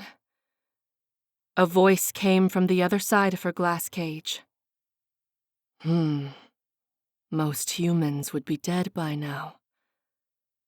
Anova opened her eyes. There was a thick gas collecting at the height of her cloche cage. It had fogged against the sides of the glass so that she could hardly see through the cage. She knew she should have felt panic, but the feeling was as far away as the sun. It existed in theory, but it wasn't as if she could touch it. He's poisoning me. Anova stumbled to the glass. She needed to get out. Now. Her fists pounded uselessly against the smooth surface. Tears started to streak down her face, but she bit down on the inside of her cheeks to stem them. She wouldn't give this sadistic Fae the satisfaction of watching her weep while she died. "Coward!" she roared through her teeth. Anova leaned against the glass to keep herself upright. "Fight me!" On the other side, Artur was another breathtakingly beautiful Fae. His brown hair curled at the edges of his face, framing his strong jawline. He smirked at her short words and her weakening state. The human queen of Fae. What an interesting creature. His hand pressed tight against the glass, and it clouded further. It's a shame you had to die so soon. Chapter 33. Anova slumped against the ground as her breaths came shallower and shallower. There was little doubt now. She was going to die in this damned glass cage. I have too many plans for our worlds to allow your life to persist any longer, he said. It's time the Fae claimed what's rightfully ours. For our worlds? Anova had stopped moving to rest her head against the glass. The words ricocheted inside her empty mind, their meaning barely registering. What's rightfully ours? Hellmyr's voice whispered to her. Unless, of course, you wish to invade and start your reign over those lands as well. Once Artor seizes rule over Fae, he's going to come for the human lands. He's going to do what the previous High King failed to. Anova's eyes opened. Her body moved as if it knew how to do this already, as if the energy within the crown had always been a part of her. She stood in a fluid motion and placed her palms against the glass where Artor stood on the other side. For too many seconds, he watched with a bemused expression on his face. You will not get this, Anova said between her teeth. You do not get to do this. It was a matter of heartbeats before his amusement turned into frozen horror. Then, the light and heat consumed too much of everything for her to see his face anymore. The world passed by her in a blur of motion and time, and she was suddenly on the ground. The pain searing along her nerves didn't subside for several minutes. Once she could move, her hand went to her head. She winced from the pain. The crown still rested stubbornly there as if nothing had happened. However, there was no sign of the glass cage around her, or Artor, or even his young Fae servant. She was alone on the floor of his hall. Anova pushed herself off the ground before she could start finding bits of them. A way out. I need an escape route. But there was no sign of Lycasta's moths. The pain behind her eyes built until it throbbed with each step she took. What have I done? With each time she tapped into the crown's magic, she dragged herself closer to death. Breaths huffed in and out of her. There can't be much time left. I've used too much of it. Anova addressed the painful truth. She wasn't going to make it far in the Fae wilderness like this. She might not even have days left to waste wandering about. No, there was only one person who could help her now, and only one way to persuade her. Anova kept one hand along the destruction that had been one of the manor's walls. In her other, she held her palm before her. Remember what it looked like. She needed not to destroy the rest of the hall. She couldn't pass more hours or days knocked out by this cursed power on the floor of some dead Fae's manor. No, she needed access to it in a controlled manner. She needed a weapon. It burst into existence with a crack like the sound of a man's back breaking. It hovered above her open palm, casting golden light like the sun on her skin. Its edge was keener than any metal blades. It was a loose replica of the knife she'd once carried with her in Urbes, though that one had never been this deadly. She knew without having to test it that the point would sink well past skin, sinews, and muscle with barely any effort. The pain crackled in her skull, and she bit down on her lip. It became a currency for her, a taste of agony for borrowed power. Even if it shortened her time and brought her closer to death. Right now, it was a necessary trade. Anova straightened. In an odd way, the pain of the crown was her pet now, a clawed mountain cat that purred at the ends of her nerves. She found the Fae Lady underneath a fallen column. It had caught on the crumbling wall, so while she was barely breathing, Lycasta was still alive under the pressure. With a visible effort, Lycasta opened her eyes at Anova's approach.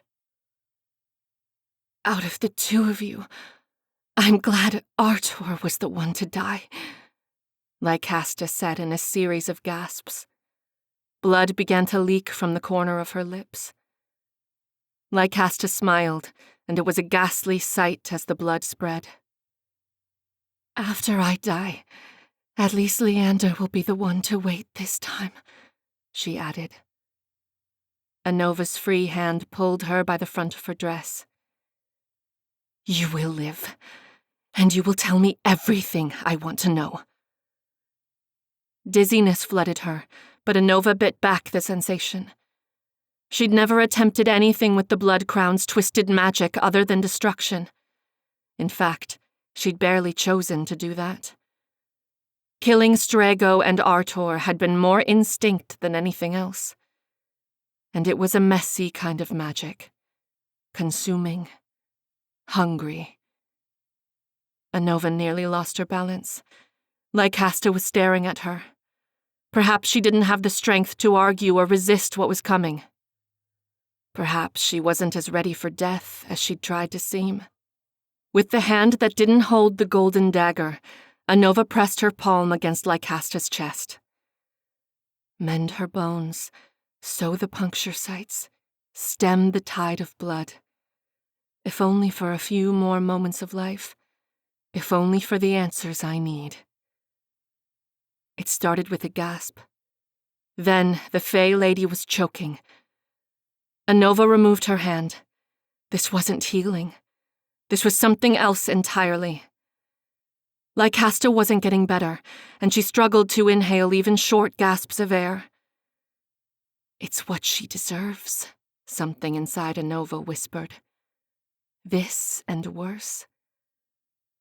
She should have felt satisfaction at seeing the Fae who sold her die before her. Anova bit down on her tongue. She needed those answers. It was the excuse she told herself when she shoved her hands on Lycasta again. The Fae fought against her touch this time, but it was a losing battle. Live. This time you live for me. This time you'll serve me. Anova's vision flickered at the edges, but she pushed harder. Lycasta inhaled roughly, and with a few last bloody coughs, she was breathing normally again. The Fey Lady wasn't doing well by any standard, but then again, Anova had only wanted to stop death's date within the hour. By pointing her fingers, Anova shoved the conjured knife at Lycasta.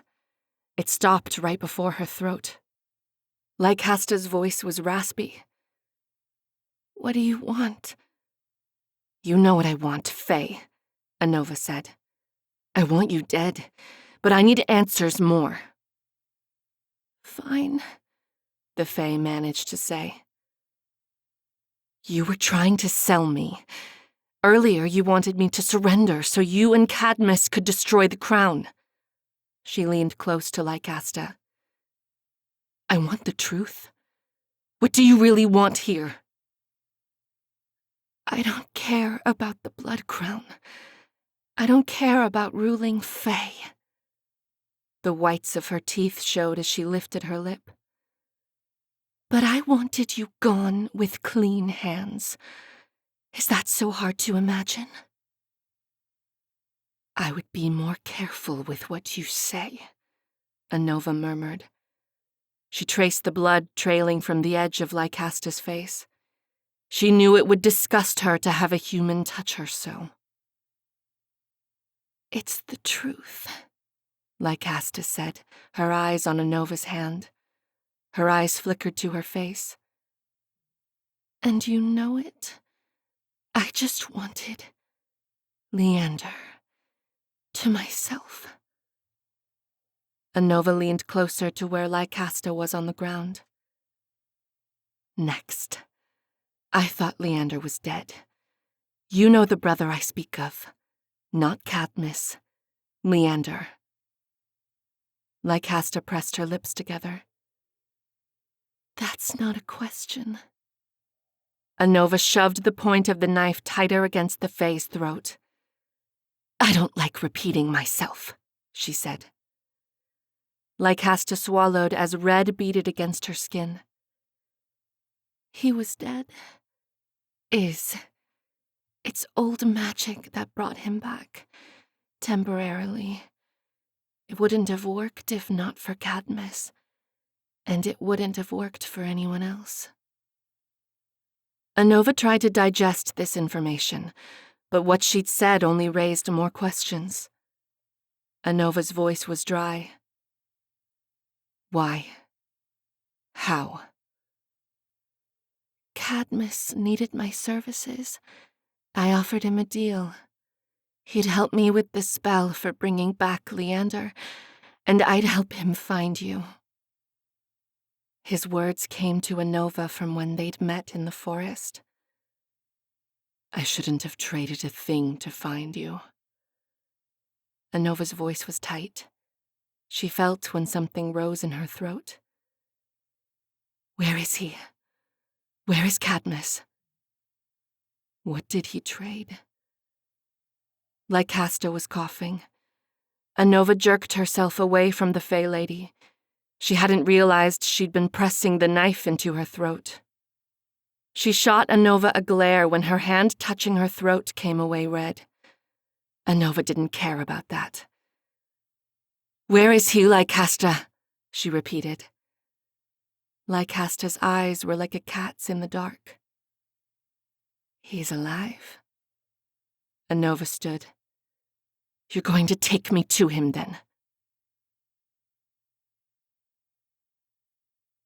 Chapter 34. Anova's knees were pressed into the sides of the moth's oversized thorax, but it did little for her stomach. She needed to stop looking down so much. The sun was hovering just above the horizon, as if it knew what horrors would be conjured in its absence by the Fae below it. In the moth's insectile arms was a barely alive Lycasta. Their stint at Artor's manor had taken much more time than she'd hoped for. After she'd gotten information out of Lycasta, she'd stolen all that was useful and able to be carried on the back of a giant moth and left. They'd been flying in silence for several hours, and Anova wasn't about to end the blissful nothingness between them. Lycasta had told her what she'd needed to know. It helped make her feel better about leaving her alive, though she wasn't sure yet if she'd made the right decision.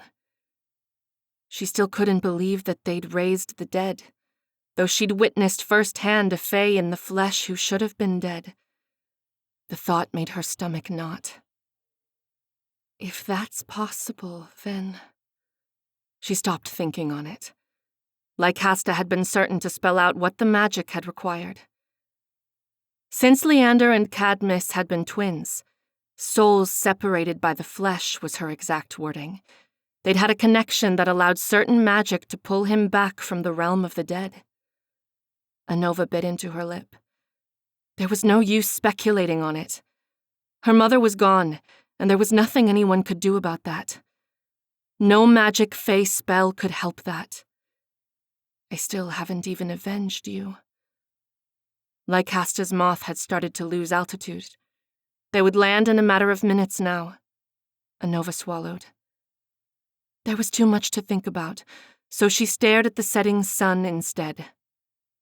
Inevitably, her thoughts went back to when Anova and Cadmus had talked in the forest, and when he'd crashed her wedding to Hellmyr to stop her.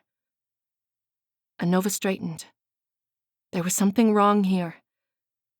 Because that had been the Leander she knew. It had been Cadmus who had stopped her before she'd married herself to Hellmyr.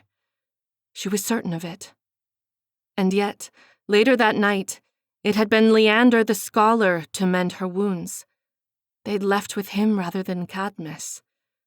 She recalled their conversation at the time. I guess none of what happened meant anything to you, is that it? There is much you don't know yet, he said. They were about to pass among the tops of the trees now. Her pulse pounded. Had they left Cadmus behind at the wedding? Her eyes focused on the setting sun again. Something inside her brain clicked. That's what he traded. This time, she was going to strangle Lycasta. Her hands gripped the moth's furry body. We need to land. Now, she said.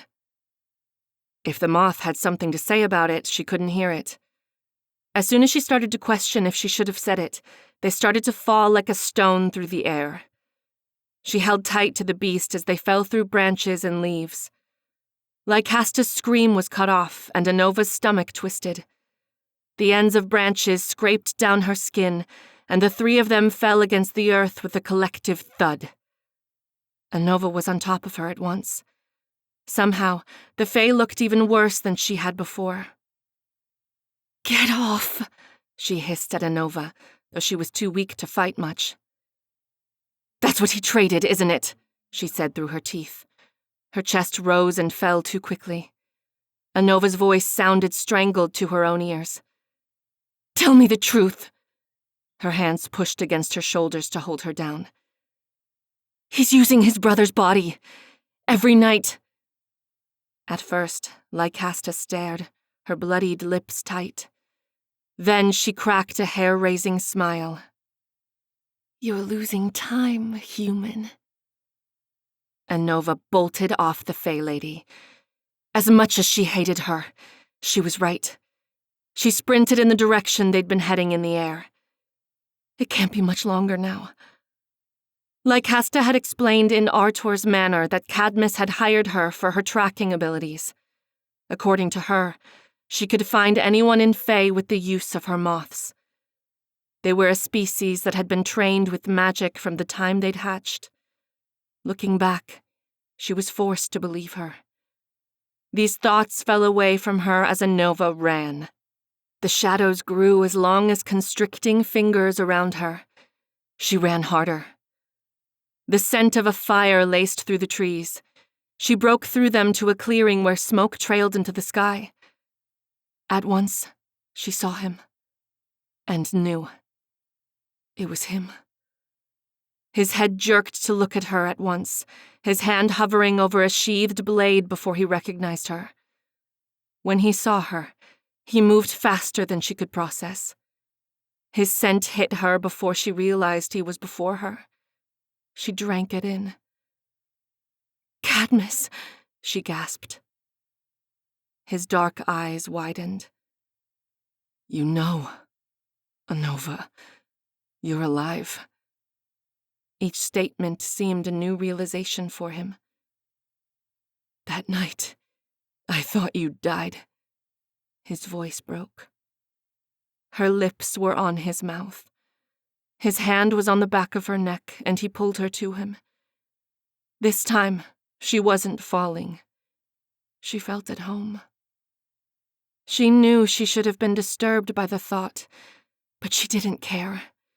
She kissed him until she couldn't breathe, and then she kissed him more. This was the Fae who she had killed the High King for, the Fae she would have died for. Anova didn't notice when the sun set beyond the trees, but she noticed the shift in his weight and in the way he held her. Before he could pull away from her, she slipped a knife free from her waist. She pulled away from his lips and looked at the face that was identical to the one she loved. It wasn't him any longer. This was the original Leander. She pressed the knife to his throat. As he tried to disarm her, Anova pulled the blade away and punched him along his jaw. He staggered back several steps, his eyes dark in the shadows. This is the other son of the previous High King's right hand, and judging by how he nearly disarmed me, he knows as much about weapons as his brother. "You know." It was all he said. Anova shuddered. It was exactly what Cadmus had said to her, and yet the Fae before her was a stranger. Her voice was uneven. She hadn't quite caught up to the change. "She tried to sell me. Did you know she was going to do that?" Her inclination towards hitting him again depended on the answer. Leander took a step towards her. Instead of replying, he asked, "Where is she?" She didn't mean to do it, but she glanced in the direction where she'd come from and where she'd left Lycasta. He was gone. Chapter 35. It was a meeting, as Leander called it. It felt more like a hostage situation, though Anova couldn't figure out which of them was the captive and which the captors. The three of them sat with their weapons before them.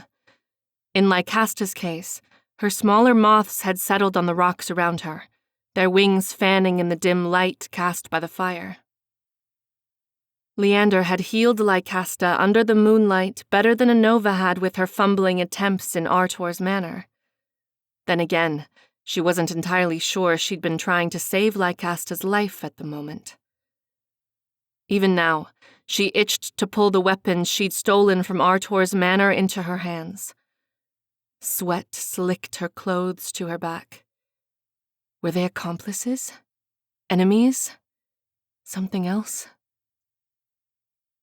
The spell only worked because of who we were to each other, Leander said as he continued his explanation.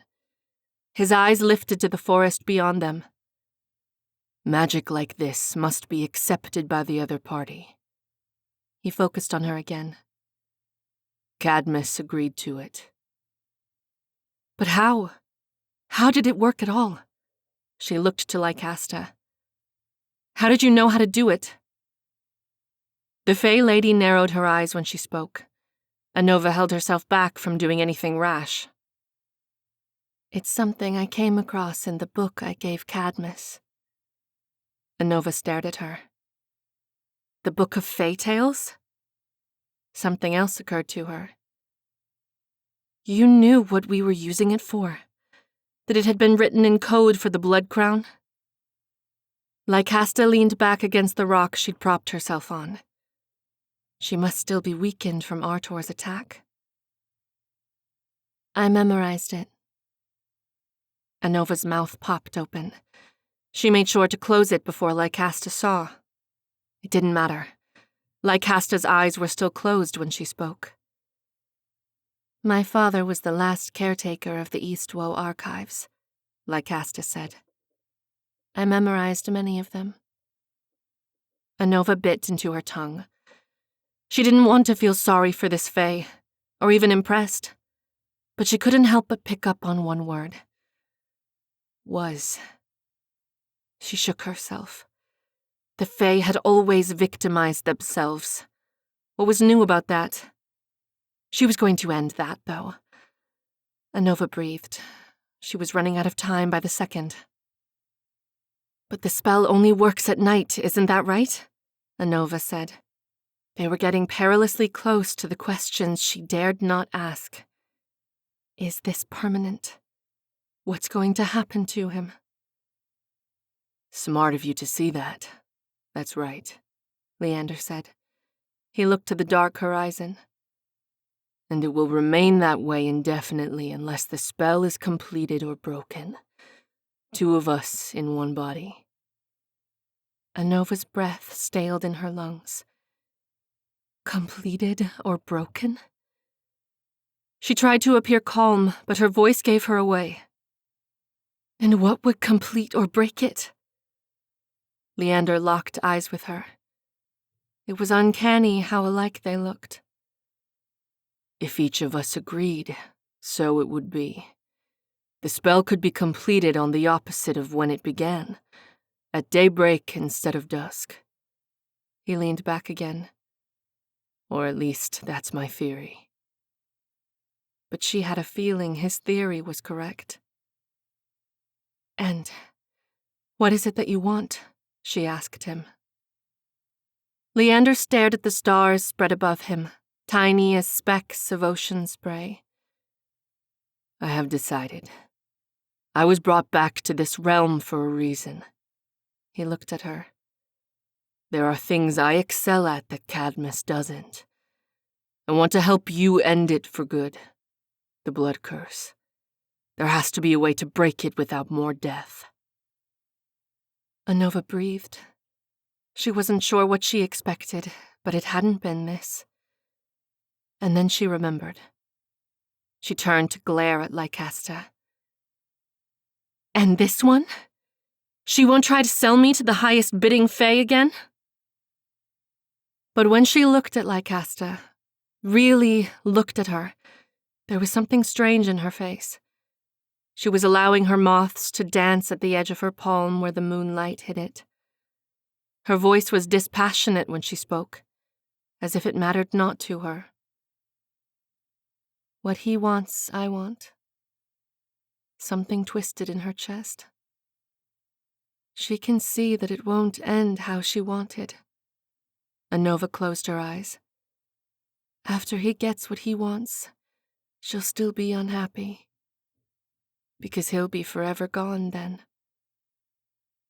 Anova swallowed those feelings. She didn't care for them. She'd gone long enough thinking that Cadmus had been trying to have her assassinated. Lycasta got to her feet.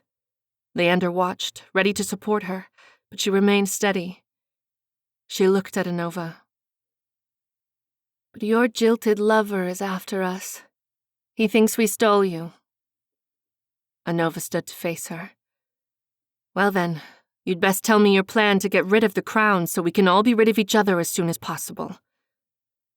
When neither of them said anything to that, her mouth popped open. Are you serious? What do you two have? Nothing at all? No ideas or leads? Anova groaned and looked to the stars. We happen to be too busy getting you out of the lion's den first, Lycasta said from between her teeth. Anova's head snapped to hers. After which you tried to sell me for golden land. Her blood throbbed in her veins, and before she was aware of it, her weapons were in her hands.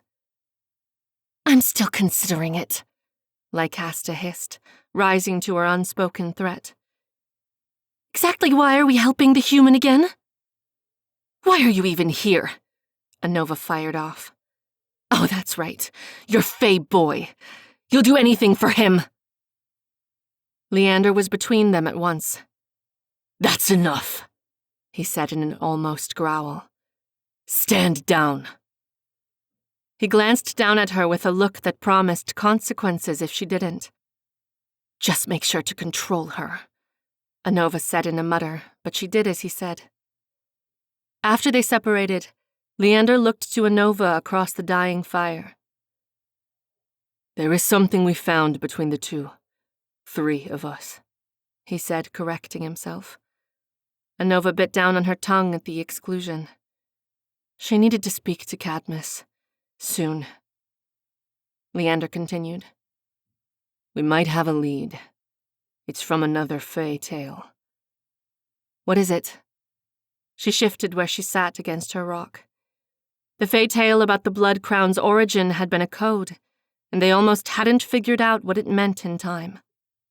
The gist of it is that there could be an elixir that will cure all ills and purify any disease. He tilted his head. And because the Blood Crown is a curse... You believe it will purify the curse? Anova said in a breathless whisper. She cleared her voice. But where is it? What's the rest of the fable say? She couldn't let hope infiltrate her again. Not after the wedding. But Leander was shaking his head. She went to him. What is it? She said between her teeth. You aren't going to like it, Leander said. Try me. He looked at her like he was trying to understand why his brother wanted her around at all. The feeling was getting to be mutual. She wasn't sure what was so great about this Leander look-alike. Across from them, Lycasta said into the air. Just tell her, Leander. She's not going to let it go if you don't. It's how she is. Anova began to audibly grind her teeth, but Leander started speaking over the noise. Once, there was a girl and her mother who worked and lived together. They grew every type of herb and plant in their garden. They lived happily for many years until one day, the mother was stricken with a mysterious illness. Leander continued. The daughter fetched every remedy known to them and gave them to her mother. She tried alike witches, tonics, and even Fae magics, but nothing improved her mother's condition. None of the herbs they grew improved her condition either. Anova was silent, listening for any detail that would provide them with the answer they needed. He shifted. The days passed, and she only grew weaker as the illness began to claim her life. The daughter counted down her mother's final days with a grim tally. After she had tried all remedies available to them, she cried during her mother's last days at her side. Anova's stomach twisted. It's just a fey tale, she told herself, but she couldn't help the thoughts that begged to be acknowledged. Seeing her child weep so made her even more ill. When she called her daughter to her, she wiped the tears from her face and told her to cry for her no more. The daughter asked her why.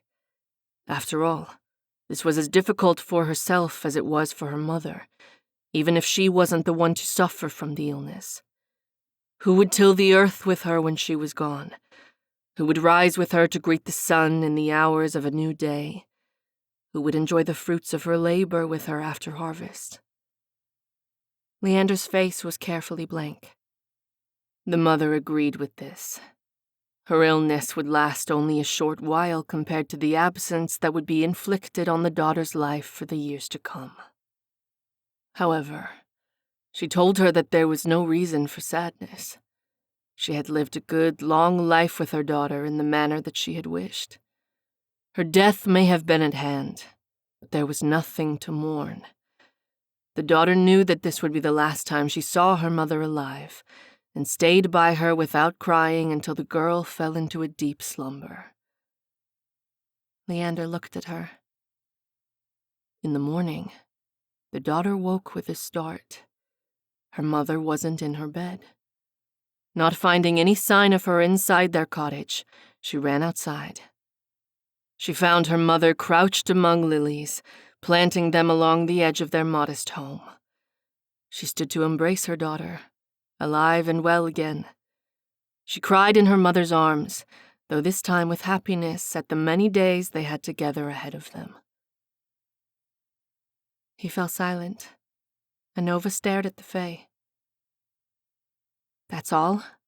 She narrowed her eyes. You haven't forgotten something? Some innocuous detail? Lycasta said. He's recited it nearly verbatim. That's all there is to it. Anova turned to snap at Lycasta, but she stopped herself. She wanted to laugh. She'd allowed hope to latch onto her like a parasitic bug. We've checked every detail of the story just to be certain. Lilies, tears. Leander pressed his lips together. None of it has led to anything further. Sometimes fae tales are just fae tales. She wanted to say it, but the words got stuck in her throat. No, she knew what she had to do now. It wasn't something she wanted to do. In fact, it was about the last thing in fae she wanted to do. Anova crossed her arms. I have to go back to him. At least Lycasta seemed cheered by the idea. Something in her face relaxed. She wanted her gone. Leander turned to her. What? We just got you out. Anova looked away. His response reminded her too much of what Cadmus would have said. I'll have to tell Cadmus, she remembered. But that was a problem for the day to come. Hellmyr told me he knows. Anova bit her tongue. She'd almost said, he told me he knows what will keep me alive. But she would have to admit that she was dying if she were to say that. And she knew she wouldn't be able to stomach Lycasta's reaction if she were to admit it. Her joy. He might know how to break the curse, Anova finished. But that wasn't quite the truth. He'd only said that he knew what would prevent the crown from killing her. It was all she had now, though. He won't like it, Leander said. They shared a look, and she knew that he meant Cadmus. He'll deal with it, she said. Her eyes left his face. I'll tell him. Chapter 36. Anova wasn't tired. In fact, she was anything but. Living with the Fae tended to make one nocturnal. According to Lycasta, they'd been attacked most every night by Hellmyr's soldiers when they'd traveled. It was best that they moved during the day then. And besides, as much as her stomach twisted at the thought, she needed to speak to Cadmus before they moved. The Fae had surrounded their campsite with barriers that she hoped would be enough to ward off both her assassins and Hell's guards. Now, there was nothing to do but wait. But time was what she had least of. The other two had curled up with each other on their roll of blankets. The weak flames from the fire barely touched their outline, but it was enough light for her to see that they weren't wasting their limited time together. Any longer, and Anova felt like she would vomit if she stayed there. She stood and announced generally, "I'll take first watch. If you're going to sleep, you should do it now. We leave at daybreak." At which time I'll be able to stomach one of you at least, she thought but didn't say. If the two Fae who considered themselves the boss of her had anything to say about that, they kept it to themselves. She made a noise and turned her back to them. Anova walked to where their magical barricades ended and gazed out into the forest around them. Leander had told her that they were fairly close to the Sora lands. It was why the weather had been so temperate. What was the real meaning of that Fae tale? Or was there one at all? Anova allowed her mind to go blank as she stared out into the darkness. She found she did her best thinking without forcing it. The moon passed overhead without incident. It stared down at her with its thinning face, reminding her of her mistakes. How many more nights do I get? The calculations would have been easy, but she wasn't ready for them. She'd passed too much time sleeping already. Strangely enough, it was this thought she clung to as she drifted away from wakefulness. It wasn't her decision, but the body took what it needed regardless of deadlines. She only realized she'd been dozing when she woke suddenly to voices raised just above a whisper. Anova tensed. Before she pulled out a weapon, she realized it was Leander and Lycasta talking. The night hadn't yet passed, but it seemed they had stopped their incessant cuddling. Lycasta's voice was unlike she'd ever heard it. Thin, fragile. "So you're giving up?" Leander paused before answering. "None of what I said means that." "But it is what you mean," Lycasta whispered. "After what I did, what we both did to bring you back." "This is Cadmus's life." She imagined that he brushed the ringlets out of her face as he said it. "If I were supposed to have it, I would have lived that night instead of him."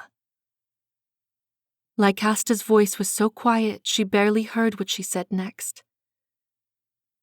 "But what if that's what he wanted too?" She heard one of them shift, presumably to glance at her, and Anova made sure to stay as still as possible to feign that she was still sleeping. Leander's answer was equally quiet. "I don't think that's what he wants. I can't force him into completing the trade between our souls." He paused. "He cares for the girl too much for that." Lycasta groaned. "Why are we trying to help her? It's not as if a human can live for much longer being such a target. She's like a piece of meat for hounds. Cadmus and Nerium should handle this themselves." Anova hated how right she was. He seemed to pause. Anova's blood boiled, but she stayed silent. "I believe in their cause. Maybe she'll surprise us," Leander said. Before Lycasta could respond, Leander gave a sound like a snort and continued talking. "To think my brother fell for a human. He must have changed from the Cadmus I knew." Anova was about to stop listening, as if she could force herself to stop, when Lycasta responded to what he said earlier. "And what about the reason to live? There are those that care for you here too. Lycasta's voice was little more than a breath. I can't watch you give up. Silence stretched through the campsite after that, and Anova could only guess what was happening then. She heard them no more after that. Anova dozed, half awake and half asleep, until she shot awake at the realization that the new day was well started already. Spears of golden light had spread across the belly of the sky above. The sun was properly clear of the horizon. She stood and turned. The two Fae had fallen asleep holding each other. With a frown, she almost thought better of waking him. He's not Leander anymore. He's Cadmus. It was this thought alone that forced her feet towards them. Anova crouched and reached for his shoulder. Cadmus, she whispered to him. His eyes opened at once, and his forehead creased when he saw her. He didn't seem to flinch from the Fae lady in his arms, and his gaze shot to the horizon. His name got stuck in her throat. This wasn't Cadmus. He untangled himself from Lycasta without waking her up. Anova took a step forward when he took a step back from her and blinked. Leander? Her voice was hoarse from disuse. His gaze focused on her, and he came to her at once. After one shake, he said, It's me. Cadmus. But she couldn't let herself be tricked. Anova's knees nearly buckled, but she covered it up by taking a step back from him. How do I know? His eyes smoldered with some dark thought. Shall I recount every filthy insinuation you've used to distract me and cheat during our duels? Or perhaps every insulting name you've called me when I won in spite of your cheating? Anova's teeth gritted together. This was the Fae bastard she knew. She narrowed her eyes at him. Everything's fair in a fight to the death. Some Fae once told me that. His lashes brushed against his cheeks. You're right, of course. He tucked a strand of her hair behind her ear. She remembered the kiss they'd shared and nearly shuddered at his touch. Control yourself. Anova swallowed. They needed to not waste this time they had, especially since they should have started moving by now. She needed to tell him the plan while she could still speak to him. I've talked to your brother. We made a plan, she said. She watched his face carefully. I'm going back to Hellmyr. At once, his face twisted, and she saw the Fae she met in the woods that day. Are you so eager for a cage again? She couldn't look at him while she spoke anymore. She shook her head at the trees surrounding them. There is no other plan, Cadmus, she bit out. Surely you know that. She swiveled to look his way. You have no leads, and I do. His expression was impassive, but his words were sharp. And does this lead of yours involve attempting to marry him once more? Of course not. I didn't know that it would risk giving rights to the blood crown away. She arched her neck to look at him. You can't say without lying that you think I want that. She glanced away from him. Not after what we did to try to destroy it. Silence stretched between them for too long. Anova knew that he was thinking of the same memories. The death, the fear, the battleground on which they almost lost themselves a few weeks ago. She'd been prepared to die if it meant destroying the blood crown, and if it spared him from the same fate. We can find it. The answer to destroying it, he snorted. Believe it or not, he is better than me at something, even if it's only one thing. She caught sight of some rare Fae emotion that flickered across his face. I know with more time. He stopped. She wasn't sure why until he saw mirrored on his face the expression that must have been on hers. Faster than she could blink, he was by her side. What is it? There's not... She couldn't complete the sentence. She sucked in a gasp. She couldn't say those words anymore. There's not time, he said for her. His voice was strangely bereft of emotion. They were only 3 words, but somehow they were enough to undo her.